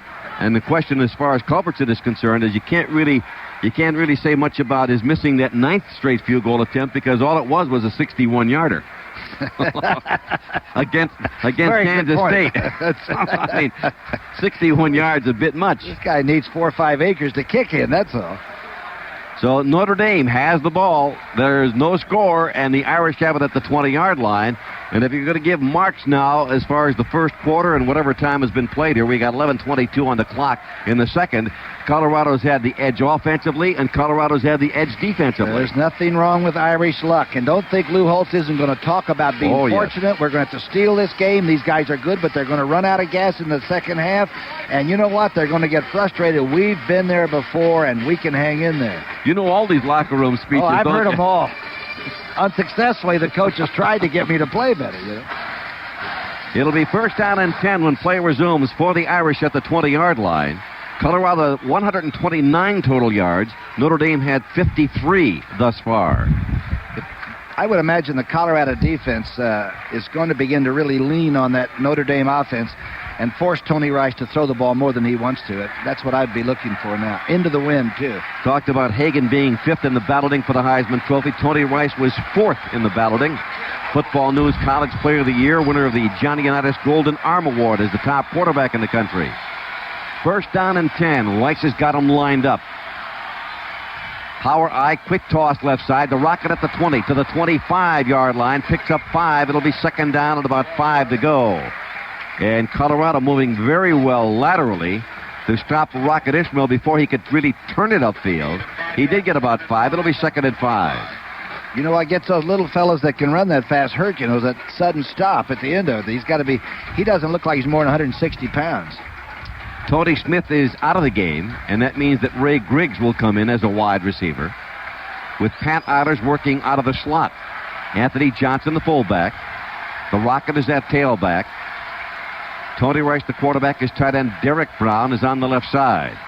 Give to Ismail. Ismail off the left side and sneaks through to about the 27 and then gets shoved back to the 25. The Colorado defense converges on him, and 3 or 4 players knock him back, but he will get his forward progress up to about the 27. And now Notre Dame is looking at third down and almost 2.5 yards to go for a first down. Boy, he is fast, though. I can't believe he got out of the state of Pennsylvania without Joe Paterno hanging on to the bumper of his car. 4.2840. World class. Eilers wide to the right. Notre Dame now goes to the double tight end as Rod West moves in as the tight end on the right side. The I tandem, Anthony Johnson, third down and 2.5. Handoff, and they're not going to be able to get the first down with Rodney Culver. Rodney Culver gets nailed at the line of scrimmage. The Colorado defense is unyielding. Boy, Steed made some play, that nose tackle. He's only a sophomore. A gargantuan, but he is only a sophomore. And Canavis McGee was in on it, too. But 3 fellas got part of him. And Notre Dame got a half yard on the play, and with 4th down and 2, the Irish are going to be forced to punt. And Jeff Campbell is back to receive. You've got Hentrick. That's right. This is about the position. He ran one back against Nebraska. He's not even going to touch this one. Off the side of his foot, but it bounces upfield and it goes out of bounds. And Nebraska will have the ball in great field position after a 32-yard punt. It'll be at the Nebraska 40-yard line. Timeout, no score. This is the Orange Bowl on the NBC Radio Network. Tom Brookshire with Tony Roberts at the Orange Bowl. Looks like the Colorado defensive line is leaning on that offensive line for Notre Dame. Do you feel that way? Steed is just an outstanding football player. I saw him control a football game when the opening game when I did Colorado and Texas, and he hasn't changed. He is just a load to handle in there, and the Irish have not been able to do very much inside. And, you know, Alfred Williams, the outside linebacker, is the defensive player of the year in the Big 8. You try to run wide, you've got a tough job with that. And you got Canavis McGee on the other side. It's very difficult. And I believe I said I think I said Nebraska twice, and it's Colorado that's playing this game. Nebraska got its comeuppance in the Fiesta Bowl at the hands of Bobby Bowden's Florida State Seminoles. But right now, you've got Colorado with the football again in excellent field position at the 41-yard line. They fumbled away one opportunity. They missed a chip shot field goal, another opportunity. And the Irish cannot continue to dodge the bullet. They're going to have to come up with a big play again somewhere. Remember, Darion Hagen will set up and throw, even though he will run the sprint out and he will run the play-action pass. He will actually set down his feet and throw hard, and he can throw very well. He's probably the most accurate option quarterback right now in football. And you know, you look at Darion Hagen, and you consider his 1,000 yards rushing, his 1,000 yards passing, and those are great stats when you consider he's played only 75% of the time. I mean, what would they do if they really turned him loose and let him play, like a lot of coaches do? Guys play until the last 4 downs.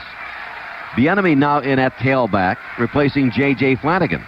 Handoff to Bieniemy, cuts out to the right side, gets to the 40, to the 45, being chased, hit by Troy Ridgely and company, and dropped from behind when he got up to about the 47-yard line. So Bieniemy will pick up about 6 yards or so on the play. It'll be second down and about 4 to go for Colorado. In California high school, he had 4,900 yards in that CIF conference out there. And that might have been the big thing that McCartney did, was send 4 full-time scouts to California and just tell them to take up residence out there. Second down and 4. Fake to the fullback. Hagen pumps, looks, throwing long down the far side. Intended for M.J. Nelson, and M.J. Nelson double covered on the play. The pass is incomplete. Pat Terrell and Todd Light, the top 2 interceptors for Notre Dame, covering M.J. Nelson, the senior wide receiver out of Simi Valley, California. 2 of 4 now for Darion Hagen for 43 yards. Keep in mind that 84 Campbell, the little sprinter, the flanker, runs an end around, a reverse. And the other day they ran this play a lot, and they also threw a pass off the reverse by number 84. And sometime in a situation like this tonight, the Buffaloes will call it. Campbell wide to the right. Play action fake. Pass on the far side to Kissick, the fullback. Makes the grab, and he's got the first down. His second catch of the night. Kissick stretching his body out to make the catch, and it should be a first down for Colorado. He's doubled his catches for the season. He's caught 2 already. So it's a first down for Colorado at the Notre Dame 48-yard line. We have no score. The clock continues to wind down. 8 minutes and 15 seconds left to play. And though we have no score, Colorado definitely has the advantage. They have dominated the game defensively and offensively. Man in motion. Fake, handoff. No, it's Darion Hagen on the keep, and Hagen inside to the 45, down to about the 44-yard line. So Darion Hagen on the keeper. Finally dropped over on the far side, and he's met Scott Kowalkowski, the junior defensive end out of Farmington Hills, Michigan, several times tonight. But he picked up almost 5 yards, a good 4.5. It'll be second down and 5.5 for Colorado. Colorado offensive line is eating them up. Campbell wide right, Pritchard comes out to the left. Darion Hagen. Reaching under center, Jay Lewenberg. Irish showing 5 men up on that line of scrimmage. Handoff, and Bieniemy inside the 40, down to about the 39.5-yard line. And he'll be just short of a first down by 1.5 yards, maybe 2 at the very most. They'll mark it close to the 40-yard line. Length of the football inside the 40. So it'll be third down and short, about 1.5 yards to go. And Bieniemy now, 6 carries, 45 yards. That ball showed up, and it was up high in his hands and up on his shoulder pad for a fraction of a second. He almost lost control of it. Irish defender Don Grimm, the linebacker, comes out of the game limping. Third down and short. Handoff and driving through and getting inside the 35 and getting down to about the 31 or 32-yard line. And the first down for the Colorado Buffaloes is J.J. Flanagan. So Flanagan now, having done his job, goes to the sideline, and Eric Bieniemy comes through. Lewenberg and Muhlenberg and Vanderpool, that side of the line is really a force. Fortunately, that is not a law firm. They wouldn't have enough letters. 8 first downs for Colorado, 4 in this quarter, 3 for Notre Dame. Here's the fake to the fullback. Hagen on the carry. 25, breaks the tackle, cuts back against the grain, stiff arms one man, running into the corner at the 15, and he is out of bounds at about the 10-yard line, ridden out of bounds by Todd Light. They'll say went out of bounds at the 12. What a stiff arm he put on Pat Terrell. He's got great knee action. Does he move beautifully? Watch this cut. There's the stiff arm. That was on Francisco, not Pat Terrell. And fortunately, it was Todd Light to pick him up and drive him out of bounds at the 12. A 19-yard scamper. So first down and 10 in Colorado for the third time. Threatening in the first half. We have no score. Clock shows 6:16. Bieniemy back in at tailback. Power I, fake to the fullback. Hagen running the option right, down to the 10, hit by Kowalkowski, knocked down at the 9-yard line. It's not that he's finessing the people with the fake. They're being blown off the ball so much that Notre Dame can't recover at the line of scrimmage. The offensive line of Colorado is so dominant, and the backs from Colorado are so quick that they're just dominating play. They're through and past the linebackers and into the secondary. 2nd down and 7 at the 10-yard line. Power I. Handoff quickly down to Biemini. Inside the 5 and down at the 2-yard line. It may be 1st down and goal to go. Colorado. Almost got the touchdown with the last lunge. He was full wide open. So it'll be 1st down and goal to go, Colorado. The football inside the 1-yard line. Behind Vanderpool, Leuenberg. What's the other member of that law firm over there? Eulenberg. I bet they've got 75% of the rushing yardage off the right side. And between those 3 guys, I think you got all the letters in the alphabet except Z. 1st down and goal to go. Handoff. Trying to go over the top. The enemy stopped at about the half-yard line. Did he break the plane? No word from the official as yet. What a great tackle. That was a mid-air tackle. The enemy tried to leap over, took the handoff, and started at the 3-yard line. And I believe it looked like Juan Francisco made the stop on the play. Either Francisco or Kolakowski. It was Francisco. The football, the nose of the football, just shy of the goal line. 2nd down and goal to go. Quarterback sneak, Darion Hagen. Did he make it? He did not make it. Maybe lost about a couple of feet. Back to the half-yard line. The Irish defense submarining just dug in, straightened up the offensive line of Colorado and the quarterback, Darion Hagen. Now you've got a 3rd down, and you're going to have to do something outside to string it out a little bit, which maybe you should have done on the 1st or 2nd down. Teams don't like to string it out, though, Coach. You notice when they get down there, they want to bunch it up. Here we go. They want to show you how macho they are. 2 feet to go for a touchdown. 3rd down for Colorado at the Irish half-yard line. And was there movement on the part of Colorado? Timeout has been called. They're talking. The officials are talking. The huddle with the officials. There are 3 huddling down at the 1-yard line. Well, half the distance can't cost Notre Dame much. A foot. Illegal procedure. Offside against Notre Dame and their offsetting penalties. When's the last time you saw that call? On the 1-yard line. Yes. Yep. Well, it appeared, if you look at the... I like the call, though. Well, was it John Bowman who was offside?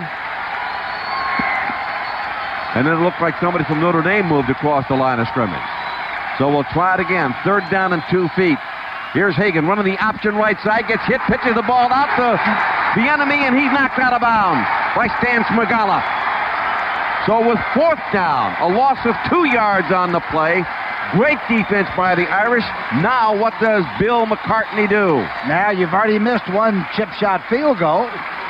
Are you going to go ahead and try to get the touchdown, or are you going to send the kicker back out? If you have a chance to put a short 3 points on the board, I think you got to go. You got to do it. That's a disappointing drive to end up on the 3-yard line. Yep. Well, they haven't kicked that field goal yet, though, either, Tom. What a defensive stand by the Notre Dame team. So it'll be a 20-yard field goal attempt, hash mark far side. Culbertson missed a 22-yarder, shanked it badly to the left on his last attempt. Here comes a snap, the spot, the pass by Campbell's going to run it. With Campbell down to the end zone, stopped at the 1-yard line. Campbell was stopped at the 1-yard line by Troy Ridgely. They faked the field goal with Campbell, and he circled to the right, and Ridgely made the big hit. And the Irish dodged the bullet again in the first half. You'll never see a better defensive stand than that. The fake pass was supposed to go to the fullback, but for some reason Campbell couldn't see him. Campbell's only about 5'10".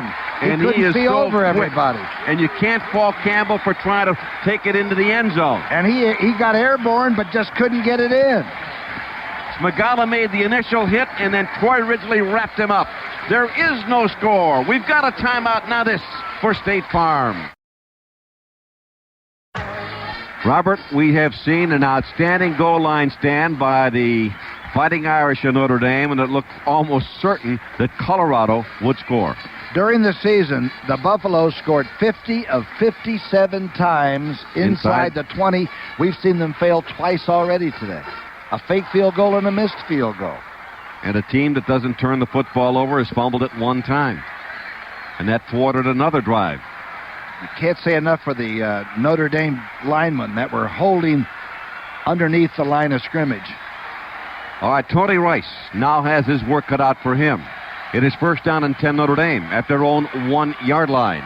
3 minutes and 31 seconds left to go in a scoreless first half. So now that Colorado defense, which has really put a lot of pressure on the Irish, will try to get Tony Rice and Notre Dame. They don't have a lot of running room. Now, I wonder, will the Irish try and throw the football? Maybe. Here? I would say McLuhan and Gibbs, the two cornerbacks for Colorado, should really be on alert. Would be the safest thing to do out of the end zone. Some kind of a roll situation. So Ricky Waters back at a tailback, replacing Rocket Ismail. As the Irish go to the power I, my guess is Tony Rice will quarterback sneak here. Nope. Gives the ball to Anthony Johnson, and Anthony Johnson tries to give him a little breathing room and does. Gets a couple of yards on a quick hitter behind his own right guard, Tim Grunhard, and gets up to about the 3-yard line, 3.5. So that'll give him 2 yards. It'll be second down and about 8. And again, there's that first down for Colorado, Tom. 2 yards, and it's all you get. And you know what McCartney's got to figure out at halftime is how do you keep your offense back in that work ethic mode of we've been down there. Don't worry about you guys are moving the ball. There are no points. And that's Notre Dame wants to call a timeout, but they can't get Tony Rice's attention. They want to call a timeout. There it is. He got it. He turned around and saw the bench. Lou Holtz frantically waving for a timeout. And they finally got it. And we'll be back right after this for the Discover Card. 2:52 left to play in the first half. No score. It'll be second down and 8 with the ball at the 3-yard line. Notre Dame's 3-yard line. Talked about Tony Rice and about his throwing. His completion percentage, Tom, dipped from a high of 65 after 4 games to 49.6 at present. Mm-hmm. He has a good average per completion, though. It's like 17 yards of completion. Well, you know, they've got some great skill people. 2 people you can't trust, quarterbacks and receivers. I learned that over a long period of time. When I see my friend Jack Snow, I will remind him of what you said. And Tony Smith now comes out of the game. We see Pat Eilers in. Rod West, a tight end, is also in there, and that would indicate that Notre Dame will run the football here. See, I see Notre Dame as taking a tremendous advantage out of this first half, having been sort of pushed around, manhandled, mugged, and they're going to get out of this maybe with a 0-0 situation. This is the frustration factor that Lou Holtz talked about during the week that Colorado might have. And if we look at the scoreboard clock, we see that each team has 2 timeouts remaining. And if Notre Dame is forced to punt here, again, Colorado will have outstanding field position. They've had the ball at the 20, the 35, the 19, and the 41-yard line. The Irish have had it at the 17, the 19, the 20, and the 1. And the Irish offensive line comes out. Derek Brown, tight end left. Rod West, the tight end right. Again, the I tandem. Power I, man starts in motion. It is Eilers. Here's Tony Rice on the quarterback draw up to about the 5 or 6 yard line. So Tony Rice on the quarterback draw will pick up a couple of 3 yards. That'll give the Irish a little more running room. And the tackle made by, it might have been Arthur Walker or Alfred Williams. Well, Walker got part of it. The defensive Big 8 player of the year. So now it is third down. And about 5 yards to go, 4 yards to go for a first down. Third down and 4, and a big play for the Irish as the clock winds down, and Rice rolls back to the end zone. looking to throw. Pump fake, breaks the tackle, gets to the 5, gets to the 10, out of the pack, the 15, a first down, the 20, the 24-yard line, and a first down for Notre Dame. The biggest play of the first half for the Irish. And Tony Rice is a 200-pound running back, not a quarterback. A 17-yard scramble where he cut back, looked like he was going to be tackled for a safety, but somehow got out of the end zone. Eluded 1-2 tackles, cut back to the left, cut around a couple of people, brought it up to the 20, and finally got upended on a diving tackle. 4th first down for Notre Dame, and only their first in the second quarter. We have 1 minute and 45 seconds left to play in this period. I tandem, handoff, right side, Rocket 25, Rocket 30, Rocket 35 to the 40, and a first down. So Rocket Ismail up to the 40-yard line and a first down. Canavas McGee, number 96, at about 250 pounds, got a lot of him from behind, or the Rocket might have broken it all the way. He splits up between the left cornerback and the safety man, and finally it's McGee from behind that knocks him down on the 40. In now as a wide receiver is Tony Smith on the right side. Eilers flank to the left. Handoff to Rodney Culver. Culver through the middle up to the 45-yard line. And it'll be a pickup of about 5 yards. It'll be second down and 5. And all of a sudden, the Irish offensive line has come to life. And can't you sense that they've gotten a new feeling since their defense stopped Colorado deep inside on that first and goal? And Rodney Culver comes to the sideline limping. He's about the 5th player to come to the sideline limping for Notre Dame. So it is second down and 5. The Irish show a slot left. Back to throw. Tony Rice looking, fires the pass near side. Catch made by Derek Brown. First down. He's at the 45 to the 43-yard line. And it is Gary Howe who makes the tackle for Colorado. But Derek Brown goes high in the air to make the catch and a first down for Notre Dame. And at 6'7", if he hadn't have been one of the taller receivers, he would never have been able to get his hands on it. What a catch. 12 yards on the play. Wide to the left again is Tony Smith. The Irish line up with 3 wide receivers to the left side, 1 running back. It is Anthony Johnson. Tony Rice rolling out to the left side, looking to throw. Looks, fires the pass over the middle. Pat Eilers at the 15 and a first down. The young man they rarely ever throw the football to. 29 yards from Tony Rice to Pat Eilers, and the Irish call a timeout. And Tom, you spoke earlier of Tony Rice running to the left. He throws his best when he runs to the left. And boy, he got good pass protection on the last 2 pass plays, both completions. He had really 4 or 5 seconds to wait for his man to clear. Excellent blocking. The lone running back, Anthony Johnson, was there to protect Tony Rice with a block. And Rice put that ball right down the middle to Eilers. And the ball is at the 14-yard line of Colorado. 85 yards for Notre Dame in 7 plays. Remember, this drive began at the Irish 1-yard line. Tony Rice's last game would be something, wouldn't it? What a great way to write your career. 27-3 as a starting quarterback. Wow. Losses at Penn State and Miami at the end of the 87 season. And the last game of the 89 regular season here in the Orange Bowl, again, against Miami. And Lou Holtz is always having to defend Tony Rice. I don't know why. He said, listen, in the game of life, this guy's going to win a lot.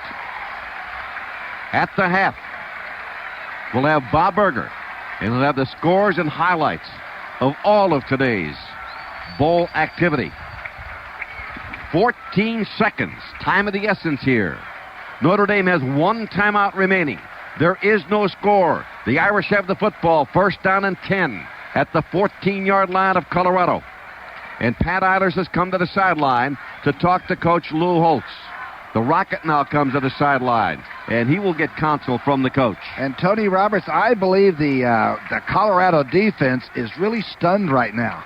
They may have thought this was over till halftime when they could regroup, and this is to come from the shadow of the goal all the way down here. I thought they'd been really slow getting off the snap the last 3 or 4 pass plays. Well, Eilers was the least likely receiver. He's caught 5 all year. That's his 6th catch. His longest catch was 20 yards. Look at Lou Holtz is out on the field now, standing right on the 30-yard line. And he's talking to Tony Rice.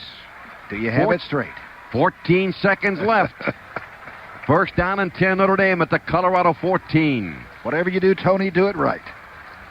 You know who would appreciate this game? Who's that? The Hall of Famer, Jack Ham. Jack Ham's idea of the perfect game is nothing. And 5 goal line stands. You got Great it. linebackers, right? We did a game up in Buffalo. I think the final score in overtime was 6-3, and all 9 points were field goals. And he loved it. He thought it was loved the best game of the year, right? Outstanding. Wide to the left goes Ricky Waters. Remember, he played as a flanker last year. Slot right. The Rockets in a slot. Ray Griggs, the wide out to the right side. First down and 10 at the 14. Tony Rice, quarterback draw. Can't go inside. Gets down to about the 10-yard line. Notre Dame's going to have to call a timeout quickly. The Irish tried to spread them out. Now did they call a timeout? Yes, they did. Rice almost lost the ball on a fumble. I think the Notre Dame thought was, let's just keep it right here on the hash mark and take the 3. Yeah. But he almost bobbled that ball going to the ground. Well, here we go now. The field goal team is in, and it's going to be Billy Hackett, the junior out of Sarasota, Florida. Second and 6 at the 10. So Billy Hackett, 7 out of 8. Remember, Billy Hackett opened the scoring of the Fiesta Bowl a year ago against West Virginia with a 45-yard field goal. Think of the momentum, though, the swing. The Notre Dame team goes in leading 3-0 and not trailing 14-0 or 14-3. How about 21 or 28? Big advantage, though, and Lou Holtz is a master. He'll Simonize the whole room when he gets them in there at halftime. It'll be approximately a 27-yard field goal. Hash mark right side. From the up to the 29-yard line, Hackett is 3 out of 3. His longest field goal is a 39-yarder against Navy. Longest field goal he's tried is a 49-yarder, and he missed that one. But again, a year ago, he opened the Fiesta Bowl scoring with a 45-yarder. Notre Dame took the lead, and they were never headed. This Colorado defense that has been shoved all the way from the 1-yard line down to the 11-yard line has had 80 tackles for losses this year. I mean, that's what they've sort of lived by, is being in an irregular fashion the most regular of defenses. And I think they were really stunned. I think this will carry over to the second half. Well, the holder is going to be Jim Sexton. Now, Jim Sexton is the punter. He will handle the short punts in this game. Hendrick handles the long punts. And Billy Hackett is the field goal kicker. Hendrick started as the field goal kicker, but missed his last 3 attempts and had not kicked a field goal in the last 4 games, had not attempted a field goal in the last 4 games. So Hackett, of course, gets the call. I'm looking down on the Notre Dame sideline. The band is all on the bench, the Notre Dame bench, and all the Notre Dame players are almost on the field. So in a 27-yard field goal, hash mark near side, right-footed soccer-style kicker, and Colorado calls a timeout. 3 seconds showing on the clock. They want Hackett to think about it.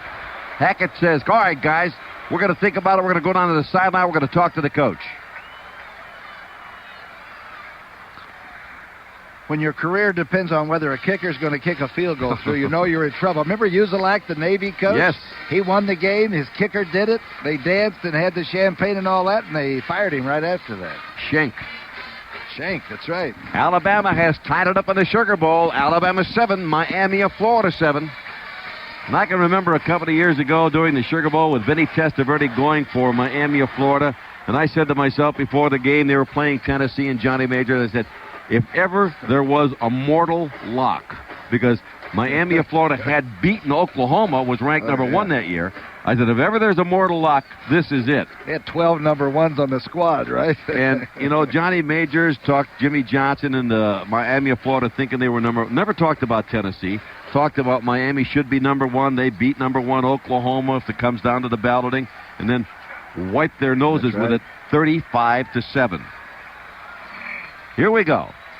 Again, 27-yard field goal attempt, hash mark near side. Hackett, right-footed soccer-style kicker. You think he's not asking for help? He just made the sign of the cross. He's asking for divine intervention, and Colorado has expended another timeout. Now Holtz is coming out now to talk I don't to think his they can team. do that. Well, I guess they can. Yeah, Holtz wants to talk to his team. I thought he was signaling for the official, but he wants to talk to his football players. So Colorado has no timeouts remaining. The Irish have no timeouts remaining. We have no score. We have 3 seconds left to go. And Notre Dame with 2nd down and 6. And the ball at the 10-yard line of Colorado. A drive that began at the Irish 1 after Notre Dame stopped Colorado 4 times inside the 5-yard line. What would the odds have been on Colorado not scoring with 1st and goal to go?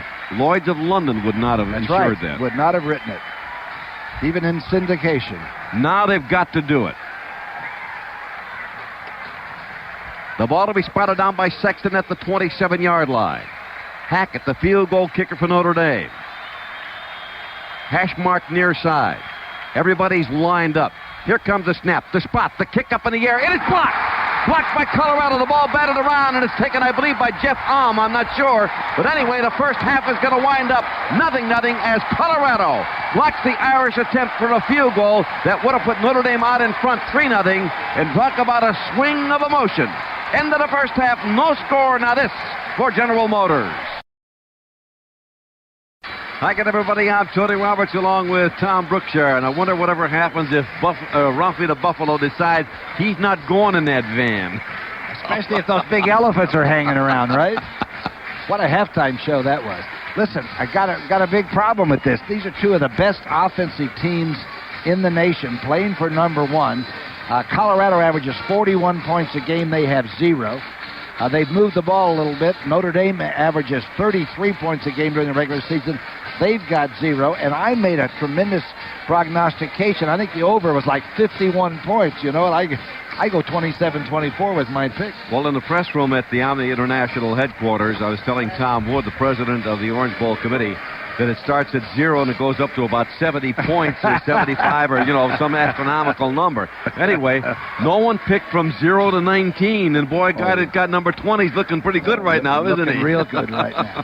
I think advantage goes to Notre Dame. I don't know. I still think probably the offensive line of scrimmage is going to be owned by the Buffaloes.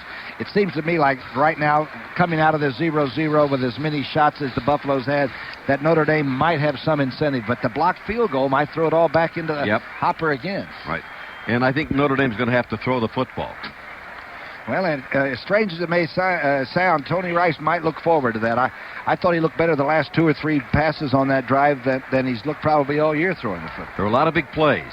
The stop at the goal line by Stance Magala, and by Juan Francisco made a stop when it was either Bieniemy or Flanagan tried to go over on that leap. I think it was Bieniemy. Yes.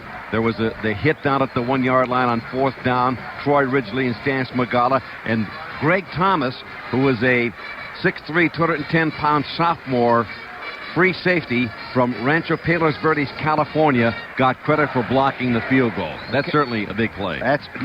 When you get down to the last half, deciding everything, now one turnover, one big mistake, or one great offensive play can win this football game. It's going to be an entirely different game the second half.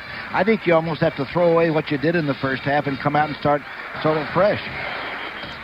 Well, Colorado certainly has owned both sides of the line of scrimmage, and the Irish come on the field now. They will receive the second half kickoff. And the Rockets sitting there. Yep. Well, you know, some things you have to, you look at the Rocket, and Tom, when you do look at the Rocket, you have to remember he started out, and for the most part during the year, he was number 1.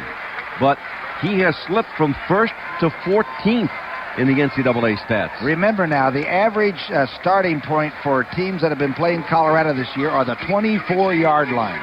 The 24-yard line. That's how good they cover and how deep they kick. Let's see if Notre Dame starts beyond the 24. So we will have Ken Culbertson with a 2-step kick. It'll be high, short, it'll come down. It'll be taken at the 25-yard line, and it's brought back to the 30, up to about the 32 or 33-yard line, and it is 1st down and 10 at that spot. So 1st and 10 for the Irish on a short, high kick. So they're going to mark the ball at the 32, 1st down and 10. Man who took that short kick was Eric Simeon, who was a defensive end linebacker. And he ran it back like a linebacker. First down and 10 for the Irish at their own 32. Eiler starts in motion. Here's Tony Rice running the option left side, gets hit and gets knocked down. And an excellent defensive play made out there by Terry Johnson, a junior out of Kansas City, Missouri. He's an inside linebacker. He and Michael Jones. Big tackle in the open. The one formation that I thought gave the Colorado more trouble during the year is when they make the backs that are lined up in the eye move. When they would send them outside and they go to 3 wideouts, Colorado's had some trouble with that, and you can throw a little bit on them. Well, they got 3 wideouts now. Notre Dame's got lined up with 3 wideouts after a 2-yard loss, and the Irish are looking at 2nd down and 12. Here is Tony Rice back to throw, looking to the left, firing long down the middle, intended for Rocket Ismail, incomplete, almost intercepted. They're going to say contact was incidental. McLuhan. Yep. Bruce Young was back there. It may have been incidental, but it sure was effective. Yep, it took Rocket Ismail out of his stride. Well, Bruce Young, Tim James, and knocked Rocket Ismail off his feet. The official was right on the play. Ishmael was open for the first 35 yards of that pattern. There was nobody ever closed on him. So it is 3rd down and 12. And the Irish again with 3 wide receivers to the right. And Tony Rice dropping back to throw. Sets, fires the ball up over the middle. Pass is caught. It's grabbed by Tony Smith, the sophomore out of Gary, Indiana. And it's going to be a first down in Colorado territory at the Buffalo's 43-yard line. The offensive line gave Tony a lot of time that time. He had 4.5 seconds, a 27-yard pass play, and this was the second receiver he was looking for. Tony Smith hasn't caught very many on the year, just a couple, and gets a pat on the back as he comes out from Coach Lou Holtz. Ray Griggs now in as the wide receiver out to the left. Eiler's in the slot. The Irish line up in an I tandem. Anthony Johnson and Rodney Culver. Here's the fake to Johnson. Here's Tony Rice bringing the ball upfield, and he gets it up to the 40-yard line. And again, it is Terry Johnson who makes the tackle for Colorado. Boy, Colorado is really hitting on defense, though. You can hear the pads up here, and we're a long way up in the press box. Gain on the play of almost 3. It'll be 2nd down along 7 for the Irish. At the Colorado 40, the ball on the hash mark near side. Smith, who made that big grab a moment ago, back in as the wide receiver left. He's a split end left. Eiler's in the slot. Again, the I tandem for Notre Dame. Tony Rice, long count, hands the ball off to Anthony Johnson. Johnson at the 30. Johnson to the 25. Johnson to the 20. 15, 10. And it's going to be first down and about, it'll be 11 yards. I thought he got inside the 10. Bruce Young, the strong safety, finally made the tackle on Anthony Johnson. And the Irish have it at the 10.5-yard line of Colorado. And the fullback, Johnson, got right up in behind the left guard and then sort of veered off right at Salvea on the outside, and then it opened up. And as we've said before, you don't see him do a lot of these things because there's so many great players around him.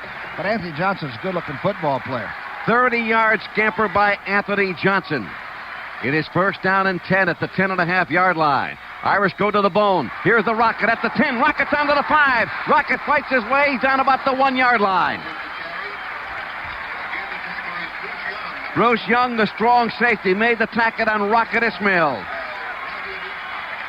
The Rocket can move. I know that's a redundancy of the utmost, but look at this. He gets to the outside. Nobody's run really wide, especially on the goal line defensive team against Colorado. And a little power to get down to the 1. So it is first down and goal to go. Or is it? Nope, 2nd down and inches to go. 2nd and inches. The Irish threatening. Power I formation. 2nd and inches for Tony Rice. Double tight end. Handoff Anthony Johnson. Down to the goal line. Touchdown, Notre Dame. Johnson broke the plane of the goal line, going behind his center and his left guard as the Irish go 68 yards in 7 plays and take the lead. And there's a minor scuffle in the end zone, and the Colorado defense should have done that a little bit earlier. That was a good drive. So Anthony Johnson scores a touchdown, and that gives him 12 rushing touchdowns on the year.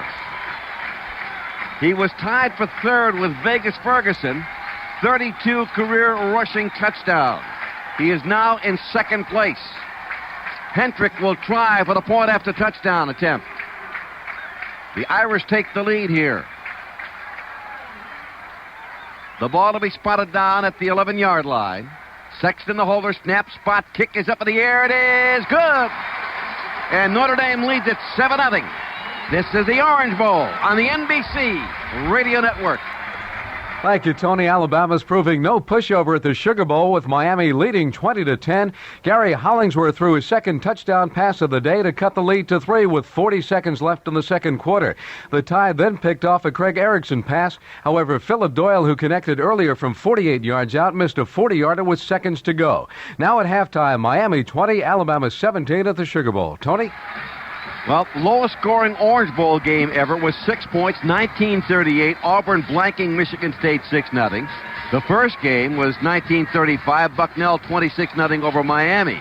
Right now it is 7-0. The Irish, after a 68-yard drive, and Anthony Johnson getting his 12th rushing touchdown of the year and the 33rd of his career. The Buffaloes have been worried about Anthony Johnson, though, all for a month, really, since this game became a reality. That was his 12th touchdown rushing. I just like the way he gets off. I think he gets up close to the offensive lineman. I think he stays under control. I think he uses blockers well. And I'll tell you, the lift that Notre Dame got from the couple of passes that Rice threw, especially the one to number 83 when he came down on, got right on the hash mark. Tony Smith. Yes, Tony Smith. That was a good drive. 7 plays. On the near side, it'll be Pritchard. Over on the far side, it'll be M.J. Nelson. And these two young men make Colorado's kickoff return team the best in the country. They average 26 yards a return. Pritchard averages 28, Nelson averages 24, and the combined two make Colorado number 1 in kickoff returns with an average of 26.1. Now Pritchard returned 10 for 284 yards, an average of 28.4. Longest was 77 against Colorado State. He's 2 kickoff returns shy of making the NCAA stat sheet. Remember what Lou Holtz said. If they get frustrated, if Colorado gets frustrated in the third and fourth quarter, they will go into a grab bag and start sort of making up plays and get away from the game plan. Let's see what Hagen's offense does after this kickoff. And it comes down to Pritchard at the 20. Running across field, cuts back against the grain. Got the open field at the 25, at the 30. Hit and knocked down at about the 32 or 33-yard line. It was Michael Smalls who made the stop for the Irish, a sophomore linebacker out of Rialto, California. So it'll be first down and 10 for Colorado. And the Buffaloes will put it in play, first and 10 at the 34. Notre Dame 7, Colorado nothing. And the Buffs come out with Jeff Campbell wide to the right and Mike Pritchard out to the left. Colorado speed now, but you must not get away from your game plan because you've been moving the football pretty well. Now you got to score. Keep it together. Flanker left in motion. Pritchard to the far side. Hagen takes the snap and the handoff, and running right into Big Jeff Alm is J.J. Flanagan. Jeff Alm, 6'7", 270-pound senior from Orland Park, Illinois, playing his last game in a Notre Dame uniform, makes the stop at the 33, loss of a yard. It'll be second down and 11. The Notre Dame defensive line now beginning to sort of exercise and fly around a little bit. Alma's in, Brian Flattery in at the other tackle. Zorich, of course, in the middle. The linebackers are Don Grimm and Ned Bolkar. They put 5 up on the line of scrimmage. Here's the play-action fake, rolling out to the right. George in hot pursuit of Darion Hagen. Hagen trying to throw the ball. As he does throw the ball, he is hit by Mike Zorich, and the pass is long and wide and out of bounds. That time the Notre Dame team came up into an even man front, like a 4-man line, and Zorich beat the block on the line of scrimmage right away. Muhlenberg never got a glove on him. It is third down and 10. Colorado at their own 33. Campbell coming in from the sideline once again. Stance Magala in the Irish defensive scheme at the right corner. Todd Light, the left corner. Juan Francisco is the strong safety, and he will help Todd Light with Mike Pritchard. 3rd down and 11. Hagen looking, throwing up the pass intended for Perrick. Was it intercepted? I believe it was intercepted by the Irish. It was intercepted by the Irish after it was bounced off the hands of Perrick.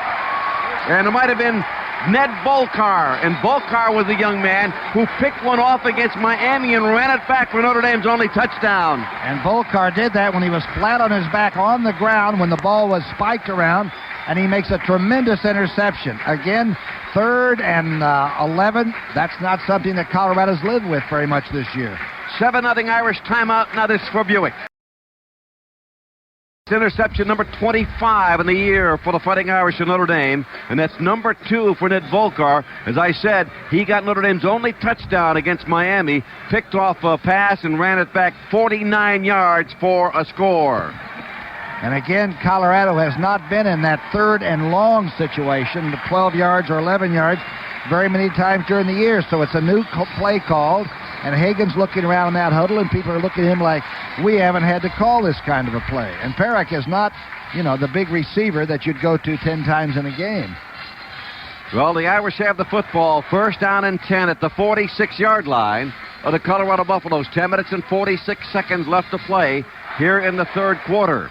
And Colorado, a team that normally does not turn the ball over, has turned it over twice. Once on a fumble, Bieniemy fumbled, Pat Terrell recovered, and now Volcar with an interception of a pass that bounced off the hands of tight end John Perrick. Remember the way that Miami stopped and beat Notre Dame was with a tremendously quick defense. In fact, that night, that might have been the fastest defense I have ever seen in collegiate football, maybe anywhere. Plays that looked like they were going for 20 yards ended up making 5 yards. And Colorado has that kind of team speed, but they look to me like they're a little bit stunned right now.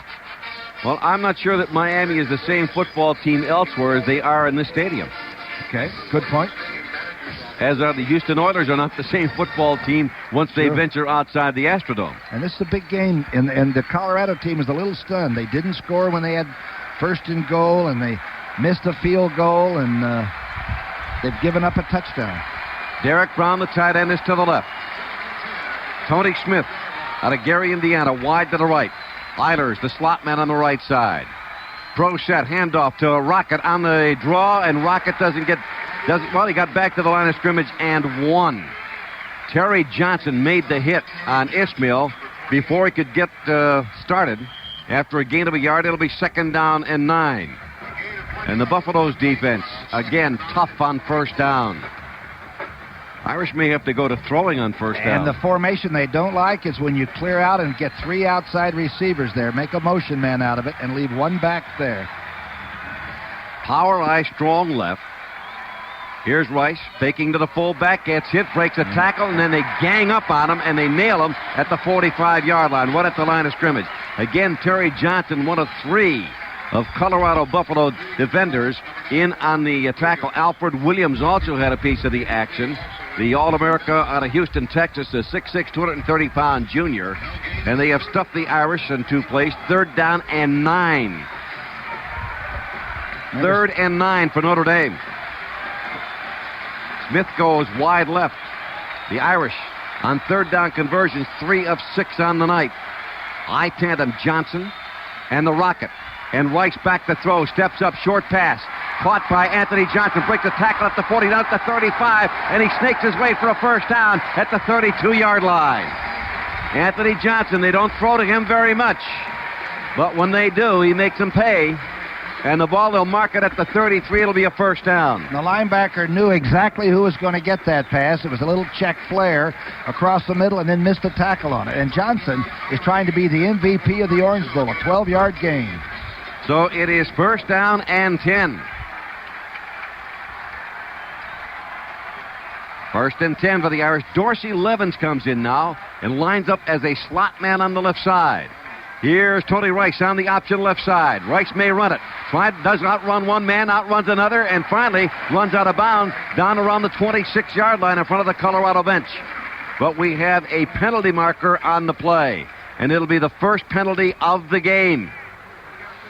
That's almost unbelievable. We've played a whole game, a whole first half, and almost about 7 minutes of the third quarter without a penalty. Well, there were 2 penalties, one on each team that was declined earlier. That was the offsetting penalties. So now they'll come to the sideline to talk to Coach Lou Holtz, and the referee will make his announcement holding the call against Notre Dame. And that will bring the ball back to the Colorado 38-yard line and set up a first down for the Irish with about first down at about 16 or 17 yards to go. Tony Smith comes out. The Rocket is back in. 4-yard run on a 10-yard penalty. First down and 15 is the call. With the ball at the Colorado 38. Levens winds up as a flanker to the right. He's a freshman running back out of Syracuse, New York. Quick toss right side. Racing to the right side at the 40, at the 35. It's Brooks on at the 30-yard line, maybe as far as the 29-yard line. There's a late Reggie flag. Brooks. And now another penalty marker on the play. Reggie Brooks. And a penalty is going to be against Notre Dame. So the Irish shot themselves in the right foot. Now they've shot themselves in the left foot. No, let's make it the other way around. Because they went left first and right the next time. Tell you, Derek Brown, the tight end, got a flat smack over 4-point block on the outside. They couldn't have called him for it. Well, Reggie Brooks is a 5'10", 195-pound freshman running back out of Tulsa, Oklahoma, the brother of Tony Brooks, and the word is that Reggie next year will be playing defense. But right now, and I was kind of surprised to see him out there running the football. 2 big penalties in a row have stopped this drive. Well, now Notre Dame looking at the real estate agent's dream. First down and 32 to go. Very good. Huh? First and 32. 15-yard penalty. This is when Rice is the most dangerous now with his play-action pass. I don't know why the play-action freezes the Colorado defense, but it does. Well, they line up in a, looks like a pro set with the wideouts on both sides. Back nose. Here's a Rice back to throw. Sets, looks, fires the pass, intended for Eilers, makes the grab at the 40, still fights his way down to the 35. He is just a tough kid. 5'11", 193-pound senior out of St. Paul, Minnesota.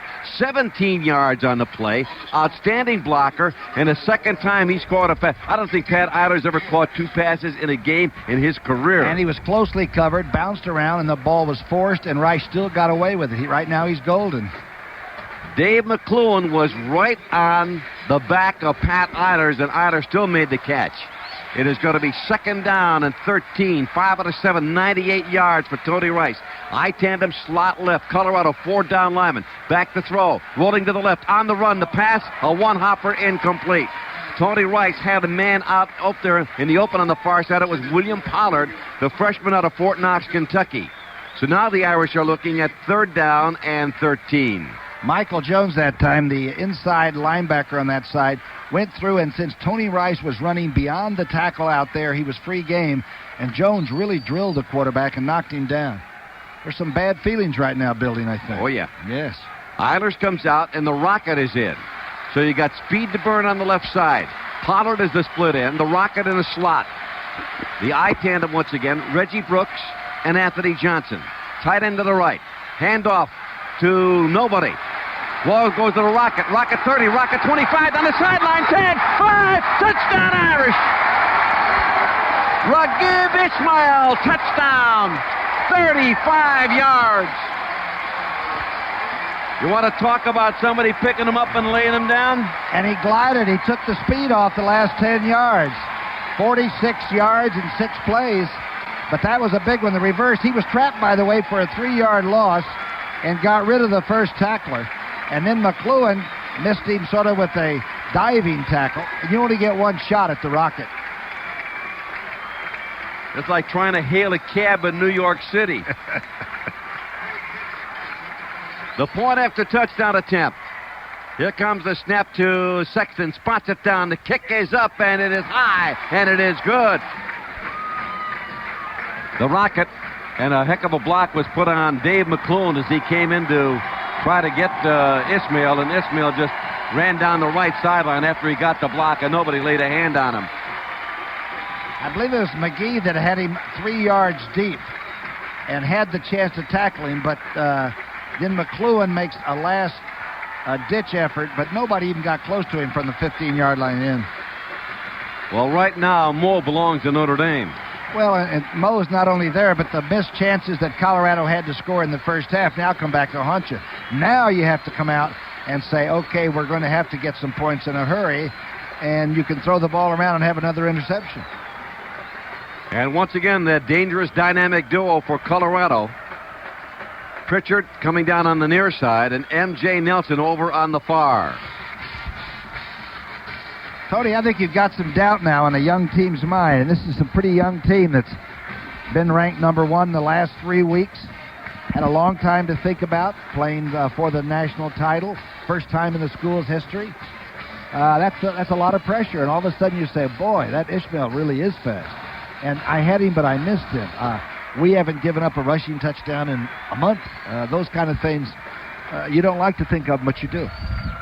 Well, if you look at the scoring, 59 touchdowns coming into this game for Colorado. Now, in this game, 18 for the opponents. Colorado 54 touchdowns rushing. The opponents had 8 coming into this game. They now have a total of 10. Notre Dame has given up only, 5 rushing touchdowns on the year. And, it brings up a great chance for Lou Holtz's team defensively to say, we can take a chance here and there now. They can take a chance. They can put some extra pressure maybe on Darien Hagan, a sophomore quarterback. You can have a little liberty now since you've run up a 14-0 lead. And the Irish, by the way, have given up 18 touchdowns passing, so you have to wonder if they're going to take to the air here. But a nice play here as Tony Rice hands the ball off, and that was... It was Canavas McGee that had the first shot. But again, Ishmael, once you let him get started, once he's humming, that's a Jaguar. It's gone. And he's got great hands. He's an excellent pass receiver. You get the ball anywhere near him, he's going to catch it. Doesn't look like the separated shoulders bother him either, does it? No. Now the Irish are lined up. They almost lined up in a huddle like Hendrick is the quarterback and he's calling a play. And they fan out as he approaches the football. The ball bounces around. It is picked up by one of the upbacks. I believe it's Kissick. And Kissick's knee had touched the ground when he fielded the ball at the 35-yard line. So Notre Dame is playing the game that most of the teams have played against the Irish. They are not kicking the ball deep, willing to give Colorado the football somewhere around the 30 to the 35-yard line and say, okay, let's see you beat our defense from here. Now, this is the acid test for Jerry DiNardo, the offensive coordinator. Do you stay with what brought you to the dance, or do you begin to start throwing the ball around? First down and 10, Colorado at the 35. Pritchard starts in motion. They're going to stay with brought him to the dance, the handoff, and getting upended at about the 35-yard line. The ball pops out. Was Eric Bieniemy, the junior out of West Covina, California. So it'll be no gain on the play. It'll be second down, maybe gain of a half a yard. Second down, let's call it second down and 10 with the ball at the 35. The ball squarely in the middle of the playing field. And it's now a standoff on the offensive line of scrimmage. It's no longer a blow off the Notre Dame players off the ball. Now the Irish. Big gap there. One man steps off the line of scrimmage, and Darien Hagan sacked by Jeff Alm. Jeff Alm breaking through, grabs Darien Hagan, and sacks him back at about the 27 to 28-yard line. Do you see how Zorich moved off the nose tackle and made it a four-man front so that they have another linebacker in that can fire from that middle spot? Loss of 5, and that'll make it third down and 15. Now the Irish defense beginning to assert itself. Zorich on that front line along with Troy Ridgely and Jeff Alm. Lining up on the outside is Devon McDonald, an excellent pass rusher. Here's the pass. Nope, Hagan getting away from one man, trying to get away from Jeff Alm, and Jeff Alm's going to try to track him down. Outruns Alm and outruns Grimm and gets out of bounds. And did he make the first down? He did. What a beautiful run by Darien Hagan up past the 45 to the 46-yard line. Had to avoid 5 different Fighting Irish, and I don't know how he got over the line of scrimmage. He came up the middle, after finding his receivers covered. There's one miss, and he walks right through a good tackle there. There's two. Todd Light tried to block tackle him. And had it not, if this had been in Canadian football, he would have scored. That was an extra yard or so on the outside. He'd have been down the sidelines. They'll mark it at the 45. He picked up 15 yards on a first down, so the Colorado drive stays alive. The Buffaloes in an eye tandem with a flanker out to the left, trailing 14-0. Handoff by Darion Hagen, and Kissick, the fullback, not going to get much, up to about the 47 or 48-yard line. So Devon McDonald, who missed on the far side on the previous play when Darion Hagen took the ball outside, makes the tackle this time, 2nd down and 8 after a gain of 2. The ball is at the 47. Jeff Campbell, the senior from Vail, Colorado, wide to the left. The enemy's got to get into the offense, number one. Pritchard starts in motion. Handoff, the enemy in the secondary at the 50, down to the 45, the 44 to first down. Picked up 9 yards on the play. Kowalkowski, the junior out of Farmington Hills, Michigan, made the stop. So Scott Kowalkowski makes the hit, and it'll be 1st down and 10. Eric Jones, the freshman out of Portage, Indiana, comes into the game for Notre Dame. And that's the Colorado football, the quick attack with Bieniemy, who's very short at 5'9", very fast and able to make the cut. That's what they've got to go back to. 10 carries, 62 yards for Bieniemy.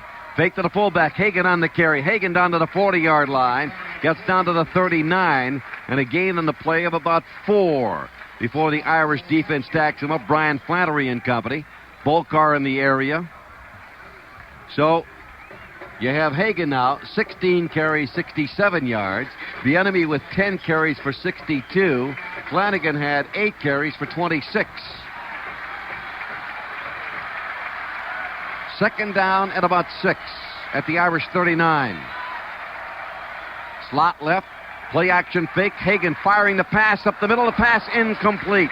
Intended for Campbell down at the 25-yard line. And Campbell covered by Juan Francisco. But the pass low and on the Orange Bowl turf. And big pressure put on by Eric Jones, the freshman out of Portage, Indiana. He's so big, he cut off all the vision that Darion Hagen had, and I think Hagen might have been lucky that wasn't picked off. Jones goes in at 6'6". Darion Hagen is 5'10". 3rd down conversions, Colorado 4 of 9, and they're looking at 3rd down now and about 6. The ball at the Irish 38-yard line. Hagen, play action fake, rolls to the right, passes up the middle of pass, incomplete. Tackle made by Juan Francisco on John Perrak, the tight end, who was the intended receiver. Perrak makes the catch at the 31, and again, pressure put on by Eric Jones, the freshman out of Portage. Now you've got to decide whether you're going to pooch kick it down in and make your defense hold. I guess you're going to. Here comes the punter on. McCartney Never trust a punter. Never trust a punter or a receiver or quarterback. And the outstanding punter in the nation, Tom Rowan, a junior out of Littleton, Colorado. And the Irish are going to let him kick. Pat Terrell is the deep man, but he's standing at the 25. I don't think Notre Dame believes. I don't believe so either. Of course, time is, well, let's see now. 4 minutes, 4 seconds left. Here's the punt. Coming down. It'll come down. It'll bounce. Takes an angle bounce inside the 5, and the Irish are going to be in a hole down around the 5-yard line. 34-yard punt, no return. Timeout. Score 14-0 Notre Dame. Now this for GMC Trucks. Tony Roberts along with Tom Brookshire. Rusty Setzer, a sophomore out of Gary, Indiana. And this young man with the ball at the 5-yard line, 1st down and 10 at Notre Dame's 5, is probably the most unlikely player to be in there. But Lou Holtz has a way of getting his young people in games in key situations. I remember a year ago, they lined up in a wishbone down at the 2-yard line against Miami of Florida. The most unlikely player to carry the football was Pat Eilers, a split end. He's not a running back. And they gave him the ball. He ran it over left tackle, 2 yards for a touchdown. Right. He claims he never puts a player in the wrong position so that he doesn't embarrass himself, but he puts people in the right. In fact, Eilers making the receptions tonight has been a big surprise against the Buffaloes so far, But he's a good possession receiver. Yes, he is. But they rarely ever throw him the football. This is a big drive. Oh, yeah. With or without the rushing game, I think Tony Rice is going to have to throw it. 3 minutes and 56 seconds left to go in the third quarter. The Rocket comes out on the slot on the right side. He's joined out there by Tony Smith. McLuhan and Gibbs at the corners for Colorado are fairly quick, but they're not fast. They're not in the Rockets category. They're 4.5. Ricky Waters on the sideline. And injured. Looks like he may have a thigh bruise or something. He's being attended to. Slot right, eye tandem once again. Long count by Tony Rice. Turns around, takes it on the quarterback draw, and it doesn't fool anybody. Tony Rice did not fool anybody with a quarterback draw. Michael Jones, a senior linebacker on the right side, right inside linebacker, a 230-pounder out of San Diego, California, snuffs the play out after a gain of a yard, 2nd down and 9. They are really tough inside. Setzer comes out of the game now. Lou Holtz just wanted him to get the feeling of being in the game at that one spot. He wasn't going to carry the ball as a tailback. They've got the Rocket in there right now. 2nd down and 9. Here's the toss to Ismail. Ismail finds an opening, breaks one tackle, but can't get away from another defender as Chad Brown, the freshman out of Pasadena, California, makes the stop after a gain of a couple of yards up to the 9-yard line. And now Notre Dame looking at 3rd down and about 6.5 to go for a first down as Ray Griggs, a freshman out of University Park, Illinois, comes into the game. Ismail now with 9 carries and a total of 74 yards. And, of course, he had the big one, that 30-yard run for a touchdown, or 35-yard run. Anthony Johnson, 7 carries for 50 yards. The Irish now go into a power formation, power I, strong left, with a flanker out to the left side. The tight end is to the right. Rice calls the signal, quick toss left side. Ismail looking for a block, is not going to get it. Gets stopped up around the 12-yard line. The Colorado defense gets the job done, and this time it is Chris Bloomstrand. Come on. Get it right. Bloomstrand, who makes the stop on the play, along with Alfred Williams. Yeah, Alfred Williams makes a tremendous play on this because he moved from the left to the right defensive end. This is the kind of defense that the Colorado team has been living with. 4th down, a little more than 3 to go for the first down. And deep in his, 2 yards in the end zone, they've got Hentrick. And Hentrick's going to have to come up with a good punt because Campbell, an outstanding returner, is up around the 45. He's against the wind. And he gets the kick. And he bounces off the side of his foot. It's at the 40.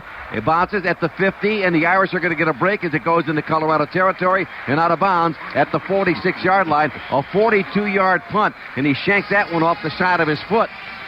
So we've got a timeout called. We've got 1 minute and 41 seconds left to play. But Colorado with a golden opportunity now at the 47-yard line. Their own 47. 1st down and 10.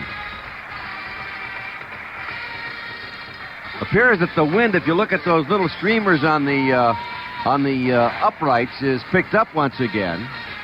And right now it appears to be at the back of the Colorado Buffaloes. Well, it didn't affect that punt very much because it was a low kick and it was shanked. The snap was low, by the way, and Hendrick did a good job really of getting that punt out at all. He got a fairly decent roll. But I would have to think that McCartney thinks, look, this is a good 1 minute and 40 here to use it. We've got a good passer. We've got an opportunity here to move the ball, but they cannot afford to get down and not get any points anymore. Well, Darien Hagan is the Sporting News College Player of the Year, and he led the Buffs to scores an amazing 61% of the drives he engineered. That's right. Colorado scored on 63 of 104 drives, and they had 83 plays of 20 yards or more. And that's what, when you look at what Notre Dame's done defensively, that's pretty much what they've done today. They've held the gains that the Buffaloes have made to pretty short gainers. Well, Hagan, 16 carries, 67 yards, passing 3 out of 9, 48 yards, intercepted 1 time. But if you look at Colorado, they're, as Tom said earlier, 41 points a game. They're right up there in the scoring average in the top 10.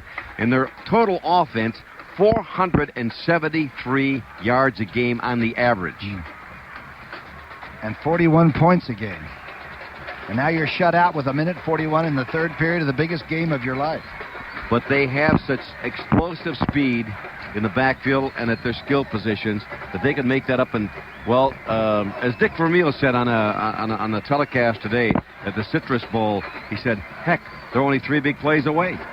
And with Colorado... At all times, right? Yep. He has 23 players on this squad that run the 40 and at least 4.6. That's really a very fast football team when you think about it. But you got to get the ball to them, and you got to do it now. There's only one game. You only have 1 quarter left. And the Irish defensive front has really exerted some pressure now on Darien Hagan. They've sacked him one time. They flushed him out of the pocket, forced him to throw the ball on the run. So we'll see what happens here. J.J. Flanagan, the senior tailback, is in. Kissick is the fullback. Power eye. Option right, pitch out, Flanagan to the outside, gets by Devon McDonald, gets hit on the far side, gets knocked down at about the 47-yard line of Notre Dame. Hagan's hurt. He's slow getting up. Darien Hagan slow getting up, and it was Juan Francisco who came up to make the tackle on the play, the strong safety for the Irish, and Hagan now up on his feet, shaking up on the play, but a pitch to Flanagan and a sweeper on the right side, a pickup of 7. It'll be 2nd down and 3. Tony, a good pitch, though. He's done this sometimes 30 yards from the line of scrimmage, too. He'll run it into the secondary before throwing the lateral. Campbell wide to the left on 2nd down and short. Will they throw the ball here? On the handoff, they give it to Flanagan, and Flanagan is nailed. Got hit by Scott Kolkowski and company right around the 45-yard line. So a gain of a little, maybe a yard or so. It'll be 3rd down and still 1.5 yards to go for a 1st down. I'm surprised number 1 is not in there, Bieniemy. Out of the game, Jeff Campbell. Into the game, M.J. Nelson, the 5'9", 155-pound speedster wide receiver out of Simi Valley, California. He lines up out left side. Kissick, the fullback, starts in motion. Hand off the ball going to Flanagan, breaks a tackle, and gets the 1st down at the 40-yard line. Pat Terrell comes up to make the stop on the play for Notre Dame. 1st down and 10, Colorado at the Irish 40-yard line. Now they're moving the chains on the far side, and Bieniemy is standing right by the post where they're going to put it. He looks like he's all right. I don't know if he's hurt or not. But sooner or later, McCartney's got to put number 1 back in the football game. 1st and 10 at the Irish 39. 7 seconds, down to 5, down to 3. In motion, Pritchard, they get the play off. On the option right, here's Hagan turning the corner, runs down the sideline at the 30, 25, at the 20, cuts back against the grain, all the way 5, touchdown Colorado. He ran right by a Notre Dame defender on the far side. It's as if though the Notre Dame defender never saw him. When you come out of the neighborhood he did in Los Angeles, that's how fast you run. He's got good speed, though. He's a 4.46 man for the 40. And keep in mind, he did not letter last year for the Broncos. He is a sophomore, and he's the Big 8 Offensive Player of the Year. 39-yard touchdown run, a 53-yard drive. Colorado slices the Irish lead in half. The point after touchdown attempt by Culbertson. It is up and hits the upright, and it bounces back onto the playing field. Culbertson just has not had any luck at all tonight. That's the end of the 3rd quarter of play. And the score is Notre Dame 14, Colorado 6. Now this for the Sharp camcorder. This is Bob Berger, the NBC studios in Washington at the Sugar Bowl in New Orleans. They're in the 3rd quarter with number 2 Miami leading 7th-ranked Alabama by the score of 20-17. At the Rose Bowl in Pasadena, USC prevailed over Michigan 17-10, driving down the field in the final minutes, capping the drive with a short touchdown burst called by NBC's Joe Myers. Minute and 20 seconds left. Clock's moving. 2 timeouts remaining for USC as the give goes to Irvin. Break tackle to the 10 to the 5. Touchdown Trojans! And Ricky Irvin's 14-yard dash gave Coach Larry Smith his first Rose Bowl win in 3 tries while spoiling Bo Schembechler's final game in Michigan. Now let's go back to the Orange Bowl. Tony Roberts along with Tom Brookshire. We have played 3. The numbers: Notre Dame 14, Colorado 6. Colorado 15 first downs to 11 for the Irish. Colorado 218 yards rushing, 48 passing, 266 total. The Irish have overtaken them, 190 yards on the ground, 98 through the air, 288 yards total. 5 of 8 Tony Rice, 3 of 9 for Darien Hagan. Hagen's had 1 pass intercepted. Colorado's turned the ball over once on a fumble, 2 turnovers, 2 penalties against the Irish for 25, none against Colorado, 51 plays for Colorado, 42 for Notre Dame. Tony, that was Pat Terrell, number 15, that had the shot. He had Hagen lined up against the out-of-bounds marker and everything and couldn't get him out of bounds. And this little quarterback can run. Hagen, 106 yards on 17 carries, the touchdown. And, of course, now we're thinking 2-point conversion and a possible tie. And Notre Dame must do something with the football on this drive to open the fourth quarter. So Darien Hagen with a beautiful 39-yard touchdown run. That's his 18th touchdown run of the year. Not bad. Ties him with Flanagan. Here's the kick. It is high. It'll come down. It'll be taken here at the 15, at the 20. It's the rocket to the 25, rocket to the 30, trying to get to the outside. And he is knocked down at about the 32-yard line, where it'll be first down and 10 as the tackle is made by David Brown of Colorado. You know, he's a strong little runner, Yes, though. he He is. doesn't go down just like a sprinter. First down and 10 for Notre Dame at the 32. 14-6 Irish. And one of the things about Notre Dame a year ago, Tom, was the fact that in winning the national championship, when the opposition scored, they came right back and put points on the board.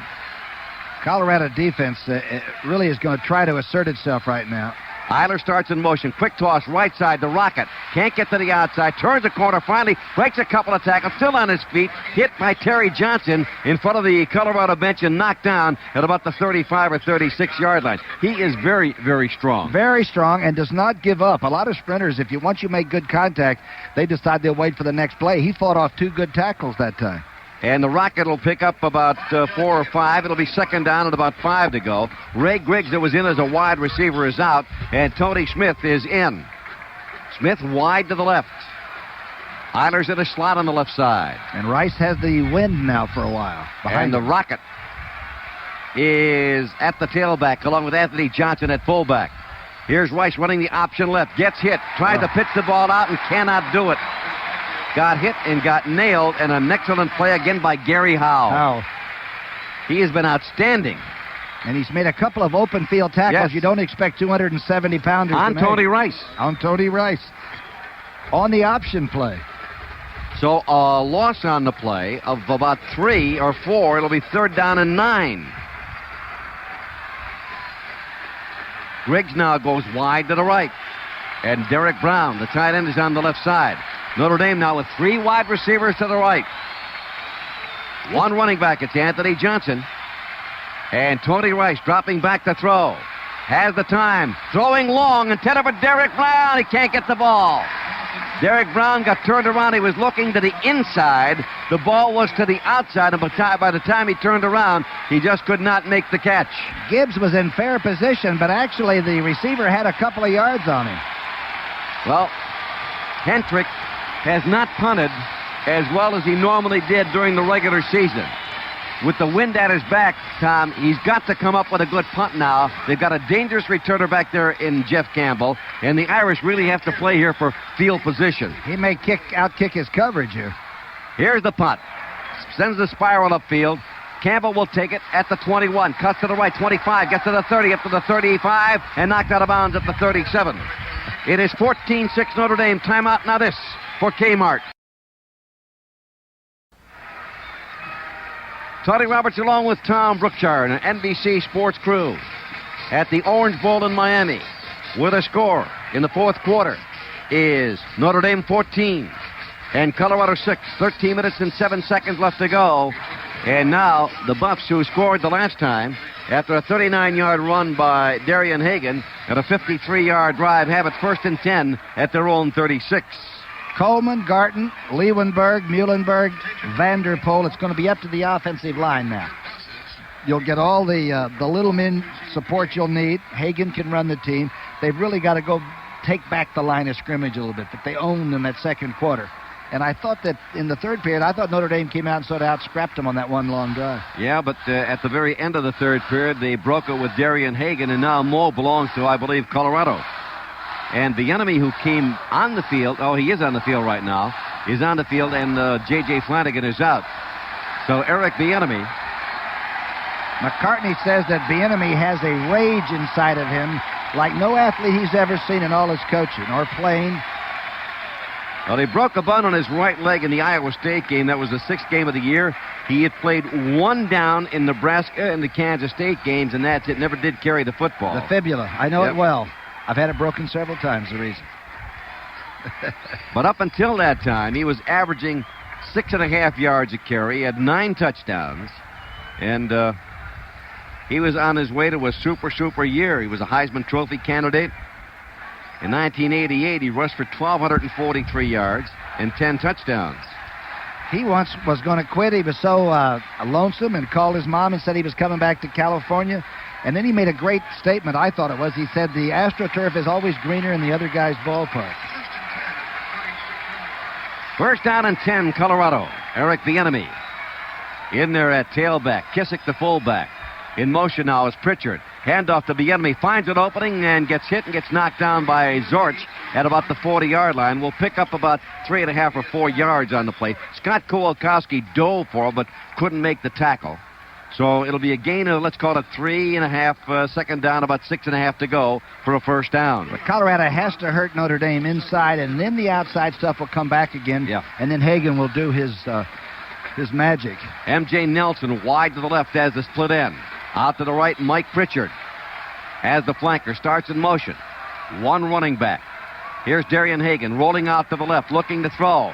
Back to throw, has the time, fires the pass. It's caught on the far side. The grab is made. It'll be a first down. Mike Pritchard makes the catch at the 45-yard line. And I believe that's his first catch of the night. And it's good. First catch by a wide receiver, as a matter of fact, for Colorado. The other passes were caught by the tight end, John Perrick, or by the fullback, Eric Kissick. 16 yards on the play. What a good read, though. He read the deep post corner that was taking place and hit the shorter receiver.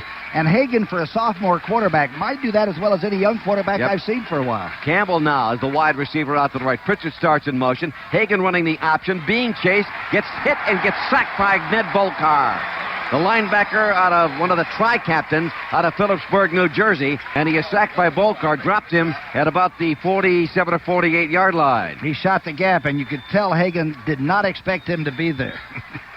Loss of at least 3.5. Second down and 13. Second and 13 for Colorado. Pritchard goes wide to the left, and coming out to the right now is M.J. Nelson. Bieniemy, the lone running back. Kissick, the fullback, lines up as a tight end on the right side. Here is Darion Hagen looking for some running room, darting around and runs into Scott Kowalkowski, it's Ned Bolkar who drops him at the 45-yard line. Maybe the 44. You want to talk about a water bug? And great containment then, because the Buffalo offensive line really battled the line of scrimmage and owned it, but they couldn't get it open enough. Gee, he just kind of went around in little circles out there like watching one of those little water bugs in a pond. You know, never know which way they're going. Bolkar was just trying to hold on to somebody's jersey and read it. So it is third down and 10 after a gain of 3. Campbell back in, split out to the right. Pritchard is flanked to the left. Bieniemy, the lone running back. Play action fake. Here's Hagen with a pass. The pass is incomplete at the 34-yard line. Intended for the tight end, John Perrick, who was covered by the strong safety, Juan Francisco. Francisco really had good coverage, too. It looked like Hagen almost threw it low rather than risk going upstairs and getting it intercepted. Francisco's, the second fastest man on the Notre Dame team, right? Right behind Ishmael? Pat Eiler's in the game. The Irish have lost their punt returner in Ricky Waters. So Eilers now is down at the 10-yard line. And Tom Ruin is back to punt. What you said Holtz does. He puts people in at the right time. Fair catch signal for, and Eilers makes it up around the 17-yard line. So a 27-yard punt, no return, 14-6 Notre Dame. This is the Orange Bowl on the NBC Radio Network. Tom Brookshire with Tony Roberts at the Orange Bowl. The ball is on the 17-yard line. Notre Dame has 10 minutes and 27 seconds. And they will have recouped a lot from a very tough football season, which saw them go 23 in a row over 2 years, and Miami knocked them off. But they've got to move the football now. Well, the Irish have the football, first down and 10 at the 18-yard line. What's still in their bag of tricks that would work at this stage? They know they can't run inside much. They haven't had. No. Johnson's given them a little bit. They can get outside. They've got to throw the football. Well, you took the words right out of my mouth. I think if they're going to win this football game and they're going to move the ball upfield, they're going to make their running game work, they've got to throw the football. Colorado's done a decent job of containing Tony Rice. He scares me when he runs to the yes. left. He is such a fan. Well, everybody has a right or you left talked side. about the Southern Cal game. That was the first time he carried the ball. He ran the ball, option play left. But you know who was the offensive left tackle? Andy Heck, the number 1 draft choice of the Seattle Seahawks. And Andy Heck was one of those kids who started out as a tight end, was converted to an offensive left tackle, to the quick side tackle, but he improved all year long. The longer the season went, the better Andy Heck. got, sure. Right now, it is 26-17 Miami over Alabama in the third quarter at New Orleans in the Sugar Bowl. Here with 10:27 left to go. In the fourth quarter, it is Notre Dame 14-6, and the Irish have the football. Colorado's thinking turnover, Tony. I would imagine this any way they can get it. I tandem with Ragib Ismail in the tailback spot. Anthony Johnson at fullback. Wideouts on both sides. Griggs on the left and Pat Eilers on the right. Long comp by Tony Rice. Gets the snap from Mike Helt. Gives it to the Rocket. Rocket in the open at the 25 to the outside. Passes off a tackle. 30. Cuts back 35. Up to the 40-yard line. Put a penalty marker on the play. It was a late flag that came out of... and it was Rocket Ismail was well behind where the penalty marker had been thrown. Well ahead, rather. And Tony Rice, audible to that play, he looked like he changed it when he saw the defensive setup by Colorado. And apparently it's going to be called against Pat Eilers because Pat Eilers is arguing. It was on McLuhan, but Eilers did not think he held him. It was in the open field, but not near where Ishmael was running. Does he hit the line of scrimmage like a bullet? Oh, yes. Holding is the call against Notre Dame.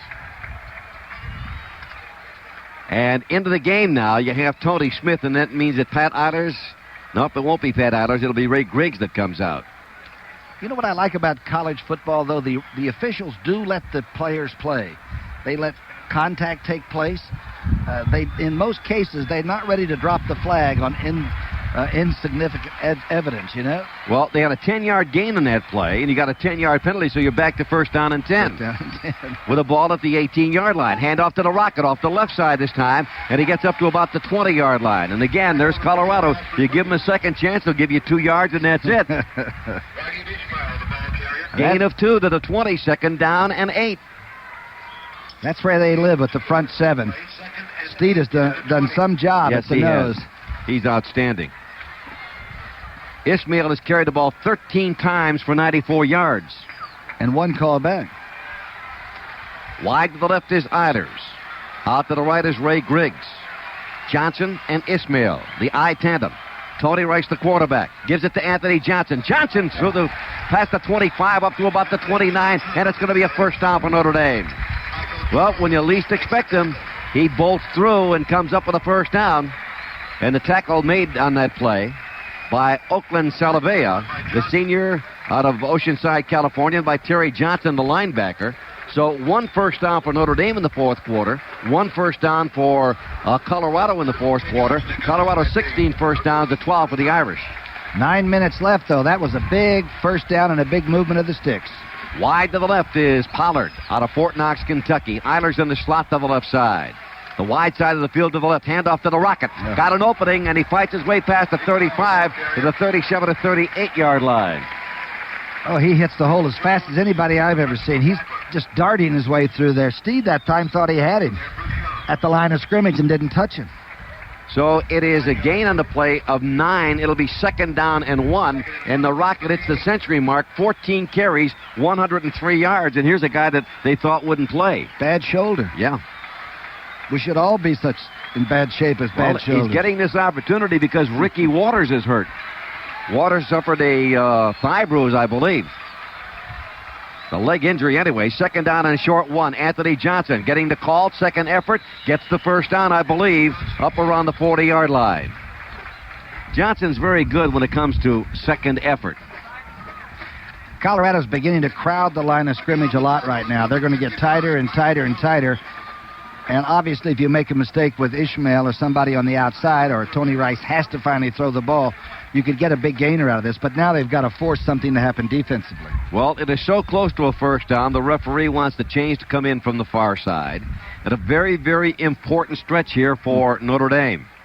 Stretch of the chain, and it appears to be a first down Irish by the tip of the football.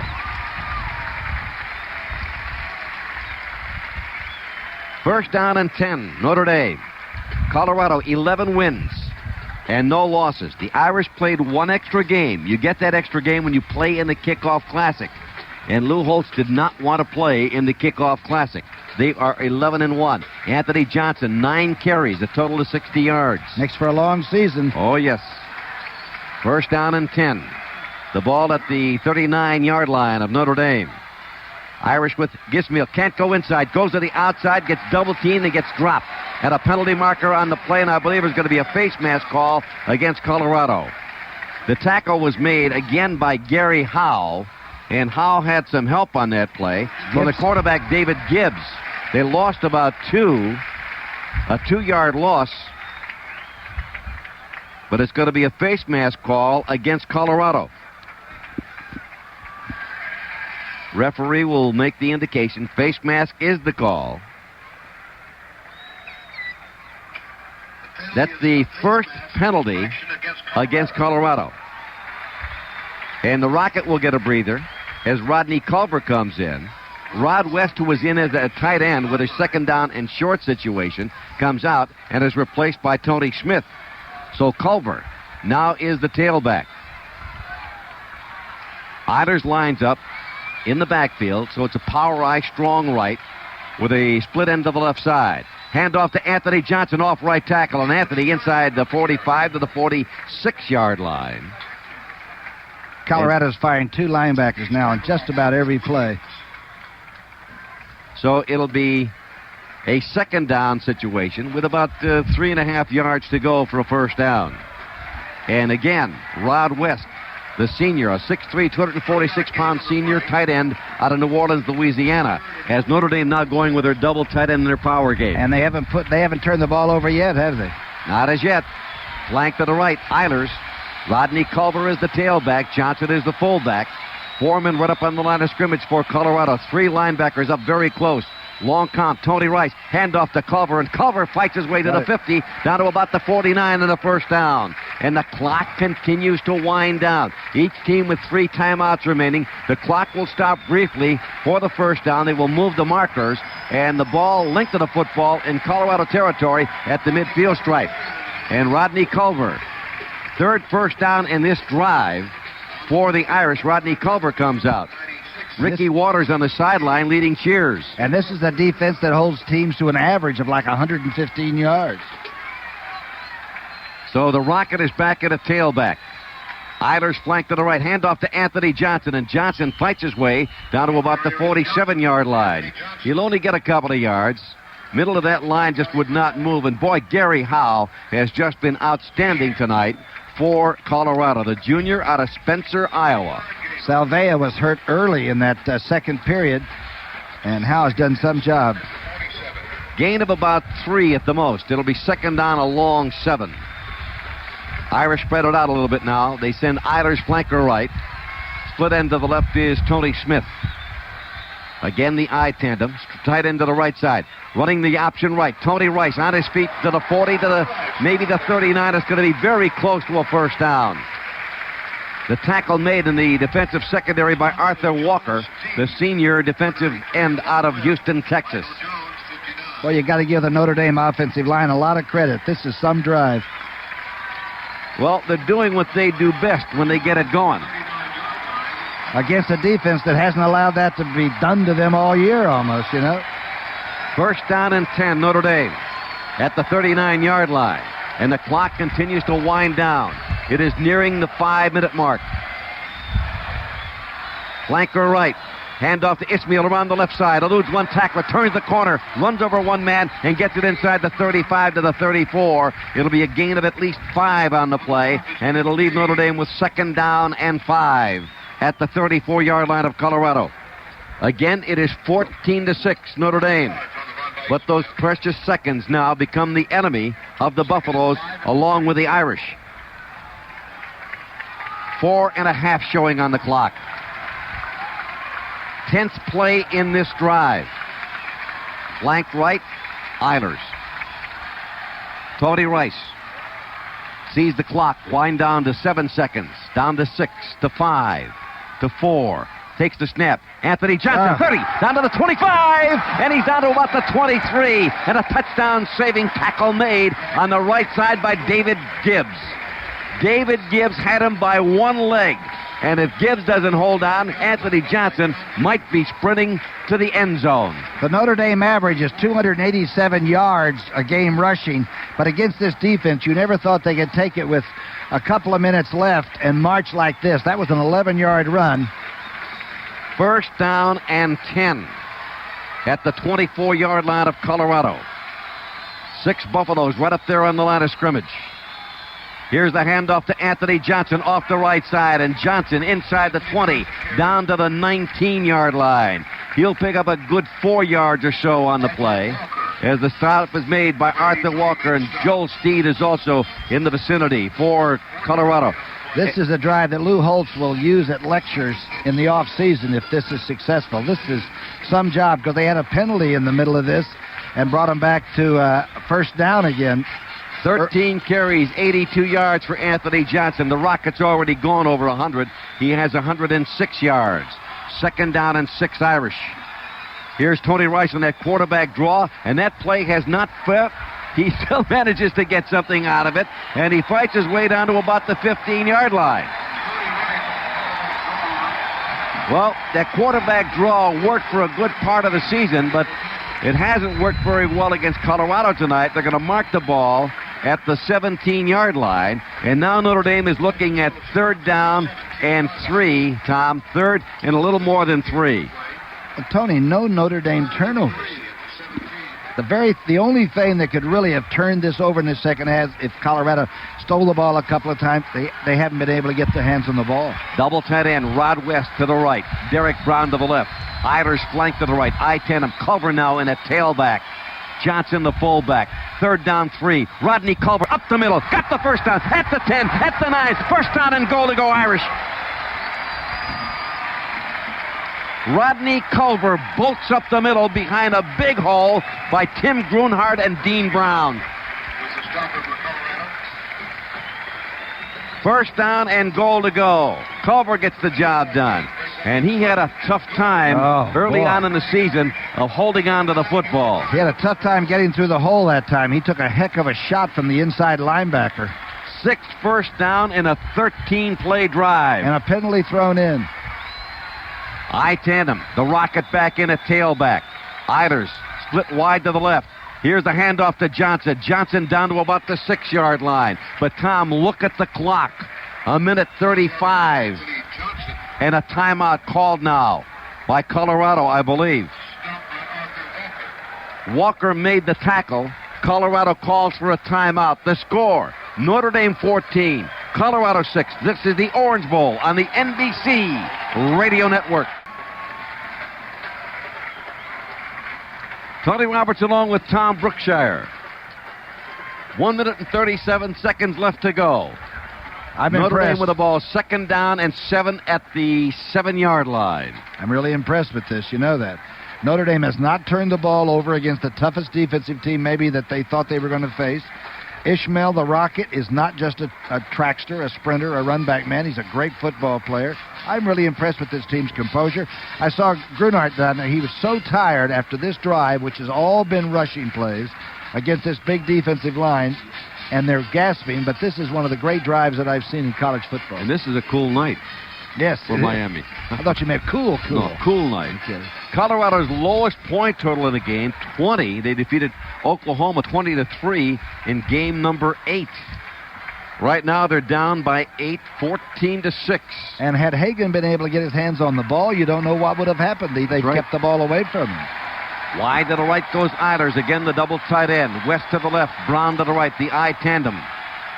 Culver is the tailback. Handoff, Anthony Johnson, touchdown! Right over the right side, Anthony Johnson. for a score. Like a shot, Derek Brown. And one of the Irish players flat on his face down at the 5-yard line, but a magnificent 82-yard drive. 15 plays, no passes, a penalty included, and the Irish have taken the lead 20-6. As much as I think that Anthony Johnson, and I look for him to be the catalyst in this thing for Notre Dame, I think that the Rockets' tremendous speed and the burst has meant more probably to the Notre Dame offense than even Anthony Johnson. Yep, Rocket keeps you honest. And Anthony Johnson sprints into the end zone with his 13th rushing touchdown of this year and the 34th of his career at Notre Dame. And apparently that was Tim Ryan, or was it? Look at Grunhardt coming up. It was Grunhardt. Look at Grunhardt. No, it was Mike Held, the center. You talk about I know it. And look at the working guy. Look at the working men. They're coming off. Yeah. They are tired and they are wet, but they have played a football game. Mike Held, the center, is holding his wrist. Hendrick will try the point after. Sexton is the holder. And the Irish have taken a 14-point lead with 1:32 left to play.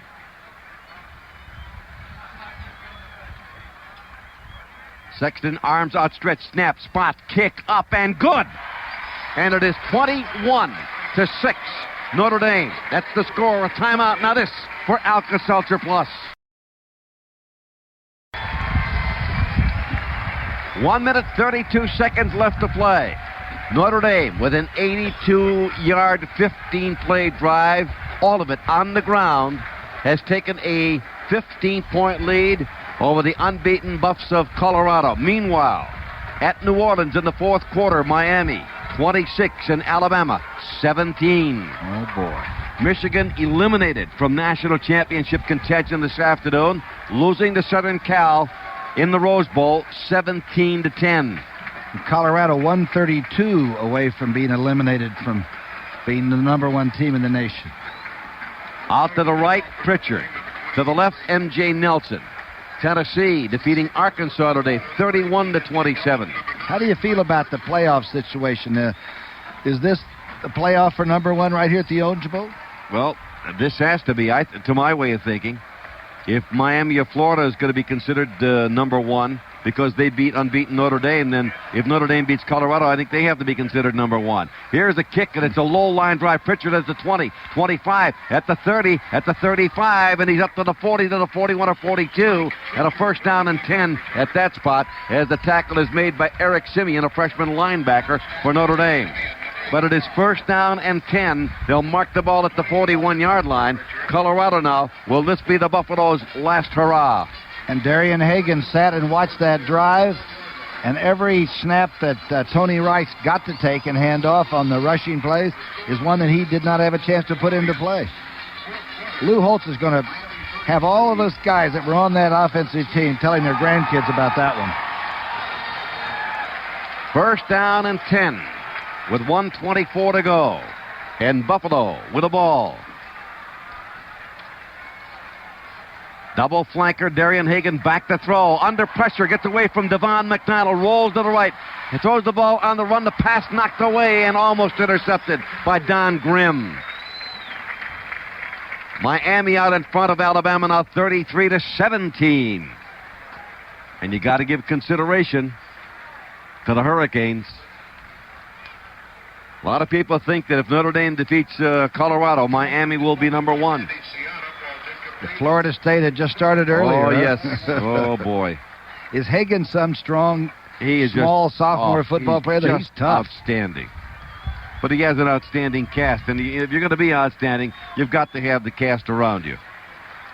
Split end left, flanker right. Hand off, the ball going to Flanagan, and Flanagan fighting his way up past the 45 to about the 47-yard line. So J.J. will pick up about 6 yards on the play, and it'll be third down and about 4 to go for a first down. Make it third down and 5. But time running out here on Colorado. 55 seconds, and the clock still winding down. Remember when Bieniemy fumbled early in that game Yes. going in a couple hours ago? Wide to the right is Campbell. In motion is Pritchard. Here's the handoff to Campbell. Campbell on the reverse gets away from Jeff Alm. Is tackled on the far side. Beautiful play by Demetrius DeBose, who comes in, the freshman linebacker out of Seattle, Washington. Well, there's the play that you were talking about, Jeff Campbell. Second quarter, they should have called that play.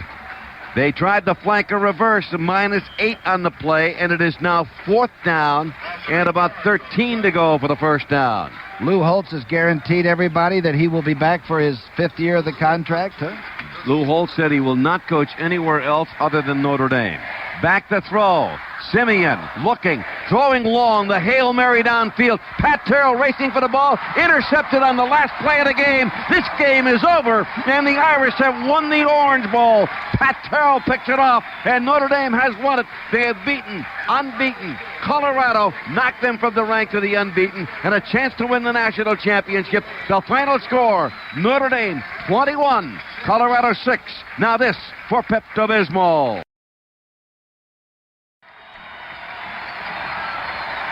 Tony Roberts along with Tom Brookshire.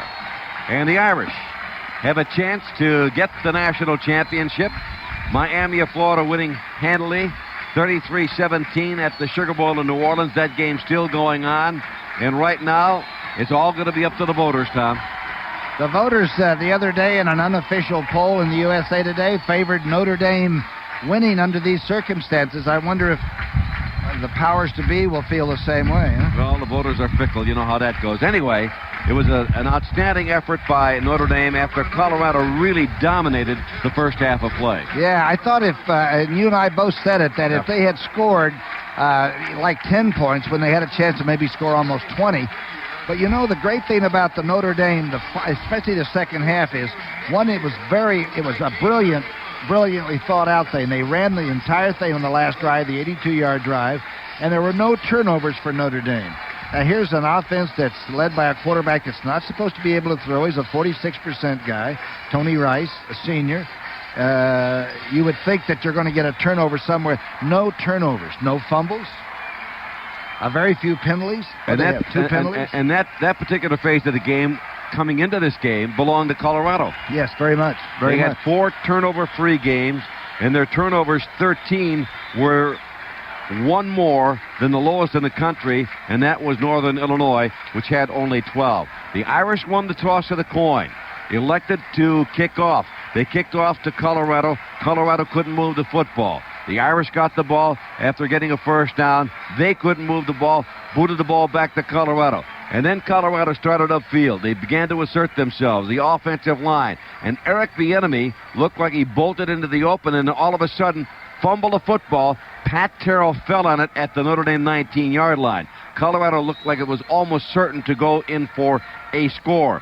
So the Irish dodged the bullet. After 1 quarter of play, there was no score. The Irish couldn't move the ball, booted the ball back to Colorado. Colorado started another drive, this time from their 19-yard line. And Ken Culbertson, who's an outstanding field goal kicker for Colorado, has to try a 22-yarder. That's a little more than an extra point. And you figure he's going to nail this one. The ball, he shanks it, and the ball goes off to the left. It looked like just an awful short iron shot. 11:22 on the clock. 2 golden opportunities to go out in front, at least 10-0. Colorado has no points. And then Colorado gets Notre Dame pinned back to the 1-yard line. And the Irish move all the way upfield, all the way down to the 14, try a field goal, and Greg Thomas, a backup free safety, blocks the field goal attempt with no time showing on the clock. And all of a sudden you figure, well, maybe Colorado's got the momentum going again. And then you started talking about halftime speeches. And we weren't really sure who would have the edge. But the Irish asserted themselves when they took the opening kickoff in the third quarter. And a lot of times games are won at that particular time, Tom. They went 68 yards with Anthony Johnson going in from a yard out to make it 7-0. The next time they got the ball, Bolkar intercepted a pass. and they started at the 46 at Colorado. Ishmael went 35 yards on a sweep down the right sideline to make it 14-0. But then Colorado came back with Darion Hagen going 39 yards down the right side to try to get the touchdown. They could make it 14-6. But again, Culbertson's kick hits the upright and bounces back onto the playing field, and the third quarter ends 14-6. And then after a change in the fourth quarter, each team having the ball once, the Irish got it at their 18 when Pat Eilers made a fair catch on the punt, and then Anthony Johnson took it the final 7 to culminate an 82-yard, 15-play drive that had a penalty included. There were no passes, and the Irish won it by a score of 21-6. If I had to bring up one thing where Colorado failed was when they had first and goal from the 1. Yes. And got absolutely nothing. And then Notre Dame came down and the blocked field goal. But they had first and goal from the 1 yard line. And on the first play, they got down. The tip of the football was just shy of the goal line. And then they got stopped for. They got stopped when Flanagan tried to get Bieniemy over the top. Bieniemy over the top. And then they went wide. Flanagan. I think it was Flanagan. Okay, and then they went to the outside, and they end up on the 3 before the kick. And the other thing, I think, was the rocket. For some reason, I didn't hear Ishmael being talked about in the Colorado camp a lot. They hadn't seen him at the end of the season. He wasn't one of those that was a predictable player to play for the Irish. He wasn't. He's got a bad shoulder separation. Everybody said you can't even sleep with a shoulder separation. And I really thought he was the difference. I thought that he had the Colorado defense walking on eggs a little bit and not able to really be quite as sincere as they normally might have been under this kind of a game situation. And I really thought the very threat of him as the game went on became more and more, even though I thought Anthony Johnson had a tremendous job at the fullback spot. No, you have to consider what Notre Dame accomplished. Andre Jones and Bob Dahl elected not to play. Bob Dahl is the starting left tackle. Andre Jones is the starting defensive left end. He has speed to burn. He's one of the fastest linebackers you're ever going to see. They elected not to play and concentrate on their studies so that they would not be ineligible or on probation or whatever come the next quarter. Okay?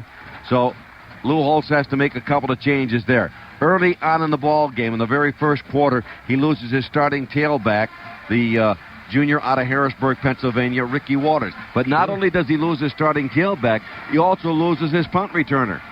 Okay, so what happens? The guy with the bad shoulder has to come in. The Rocket comes in and does a great job and gets a 100-yard game. You know, there aren't many Notre Dame players who get 100 yards in a football game during the course of the season. All right, how many teams, and you've been around college football a long time. I've been around longer than I would like to think. How many college teams have ever played 8 bowl teams in one season? Like Notre Dame has. Well, won 8 of the 9, right? They had 8 coming in. Right. And this was a bowl game. You have to consider this a rather large one, the Orange Bowl. Has any team ever had a rougher schedule than the one Notre Dame came through this year? The Irish like to think they had a rough schedule, and you have to say that they have, but there are so many bowl games that this thing about 7 and 8 bowl games on your schedule, or a lot of teams will say, well, look, we're playing 7 bowl teams. There are so many bowls anymore, Tom. There's 18 or 19. It's all 7 and 4, and How you're almost really an automatic. I'm not too sure, but you take Virginia was a quality team, though, to load up and play them early. They tied for the ACC championship, and they did a heck of a job. True. Anthony Johnson, and you talked about him. He's never had a 100-yard rushing game in the 4 years at Notre Dame. 20 carries, 80 yards has been his career high. Number of carries, number of yards against the Michigan Wolverines coming into tonight's game. Never had a 100-yard rushing game. Let me tell you the different play-by-play people I've worked with through the years, and I want to tell you how much I enjoy doing this, all right? I worked with Bill Campbell and a fellow named Stu Nahan, who did all the the shows. He was the announcer on that, right?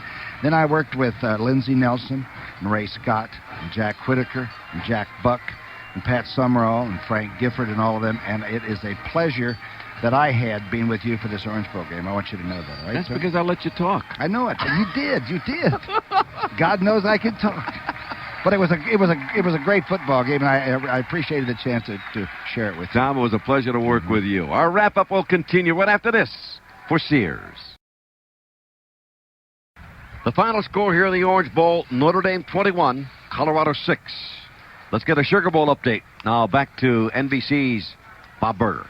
Thank you, Tony. And as you mentioned, Notre Dame has done it. Miami is doing it. Late in the fourth quarter at the Superdome in New Orleans, the Sugar Bowl, Miami has stretched its lead over Alabama to 33-17. Craig Erickson has 3 touchdown passes in the game. Under 7 minutes to go, Miami 33, Alabama 17. Back to the Orange Bowl for a moment. So Notre Dame has won it, knocking off number 1 Colorado 21-6. Game was scoreless at halftime, but then Notre Dame got it going with a 1-yard touchdown run by Anthony Johnson. And later in the third quarter, the Rocket, Raghib Ismail, dashed 35 yards to give the Irish a 14-0 advantage. Colorado, though, they didn't give up. Its brilliant quarterback, Darion Hagen, went 39 yards for a touchdown. However, the extra point hit the upright, and with under 2 minutes to go, NBC's Tony Roberts called the clincher. Wide to the right goes Eilers. Again, the double tight end. West to the left, Brown to the right, the I tandem. Culver is the tailback. Handoff, Anthony Johnson, touchdown! Right over the right side, Anthony Johnson for a score. Anthony Johnson's 8-yard touchdown run, his second TD dash of the game. Notre Dame wins it 21-6. You'll recall earlier this year, not many weeks ago, Miami beat Notre Dame 27-10, and right now Miami is staking its claim to the national championship at the Superdome in New Orleans. Once again, under 7 minutes to go, Miami 33, Alabama 17. As I mentioned before, Craig Erickson, 3 touchdown passes. This was the last one, which came not long ago. Goes in motion right. Erickson under the center, changing the call, now drops back to pass. Blitz is on, throws in the end zone. Touchdown! Randy Bethel in the right corner, the tight end. The extra point was good. Miami 33, Alabama 17. Miami's defense has been dominating in the second half. Miami only led by 3 at halftime, 20-17. At the Rose Bowl in Pasadena, USC prevailed over Michigan 17-10. Driving down the field in the final minutes, capping the drive with a short touchdown burst called by NBC's Joe Myers. Minute 20 seconds left, clock's moving, 2 timeouts remaining for USC as the give goes to Irvin, break tackle to the 10 to the 5, touchdown Trojans! Ricky Irvin's 14-yard dash gave Coach Larry Smith his first Rose Bowl win in 3 tries, while spoiling Bo Schembechler's final game at Michigan. And after the game, Bo reflected on 21 years in Ann Arbor. I'm just a coach, and I coached a long time at a great school. And I had a lot of fun. I had a lot of good teams, and I've made a lot of good friends. And that's all it is to it. We overplay some of these things that I'm something special. I'm not. I'm just a guy, the old whistle tutor. And it's time for me to go, and I'm going. But I'll always be Michigan. Michigan's my school. And in 21 years at Michigan, Bo won 143 football games, but never a national championship. Rose Bowl won by USC 17-10 over Michigan. If Florida State's not the best football team in college football, the Seminoles are close. After losing their first 2 games of the season, they finished with 10 straight wins, crushing Nebraska 41-17 in the Sunkist Fiesta Bowl. It was a brilliant day for the Seminoles senior quarterback Peter Tom Willis, who completed 29 of 35 passes for 422 yards and 5 touchdown passes. Florida State finishes 10-2, same as Nebraska. At the Cotton Bowl in Dallas, 8th-ranked Tennessee topped number 10 Arkansas 31-27. And what a day it was for freshman running back Chuck Webb. He gained 250 yards and ran for a pair of touchdowns, including a 78-yarder. Volunteers wound up the season with 11 victories, and if you add them all up, the numbers are even more impressive for Johnny Majors and the Volunteers. We're thrilled to win, naturally. It's our 600th victory in Tennessee history, and how couldn't be at a more appropriate time. We're kicking off our 100th birthday this year, 1990, in Tennessee football history with our 600th win in the Cotton Bowl. Tennessee's only the 10th team to win 600 football games. Hall of Fame Bowl in Tampa found Auburn and Ohio State meeting for the first time since a scoreless tie back in 1917. This afternoon, the Buckeyes jumped out to a 14-3 lead, but the Tigers scored 28 unanswered points, winning 31-14.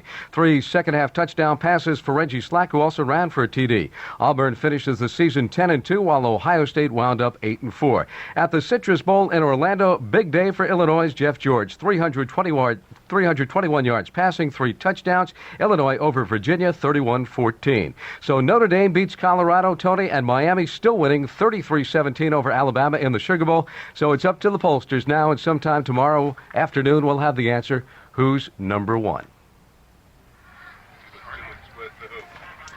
Let's go back to Tony Roberts now at the Orange Bowl. Hi again, everybody. I'm Tony Roberts along with Tom Brookshire at the Orange Bowl. The most valuable player, Raghib Ismail of Notre Dame and Darion Hagen of Colorado. Now, let's take a look at that drive that really wrapped it up for the Irish.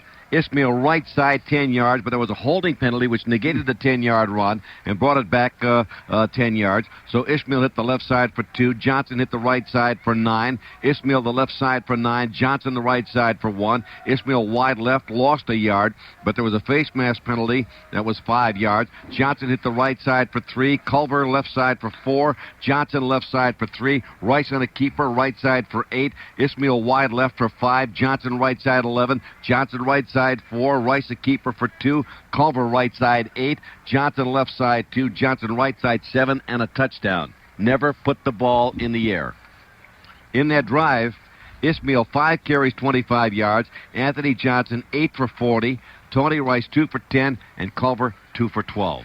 And the offensive line, you know, the great thing about being an offensive lineman, the more successful you are, the longer you have to stay out there. And Grunard and those guys were down on the ground. And at the end, you thought the offensive center had maybe broken his wrist or something. Mike right? Helt came off the field holding his wrist. Now, Notre Dame, 10 minutes, 27 seconds. That's when they got the football. When they gave it back to Colorado, there was a minute 32 left. 9 minutes something. Great. A final word after this message. Tony Roberts along with Tom Brookshire. We're going to pause briefly here for station identification. Do we have one? We're reporting from the Orange Bowl on the NBC radio network.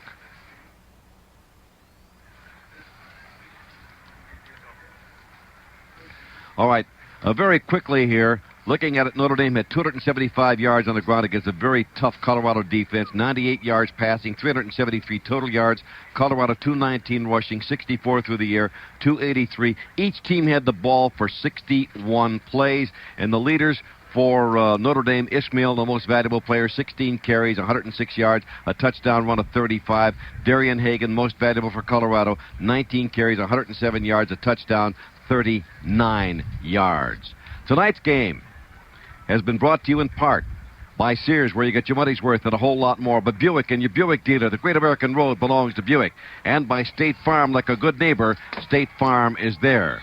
Tonight's field producer for the Orange Bowl has been Larry Michael, our field engineer, Brian Ferguson, our statistician, Buck Jersey, our studio producer, Al E. Smith, our studio engineer, Dean Everett. Executive producer for NBC Radio Sports is Larry Michael.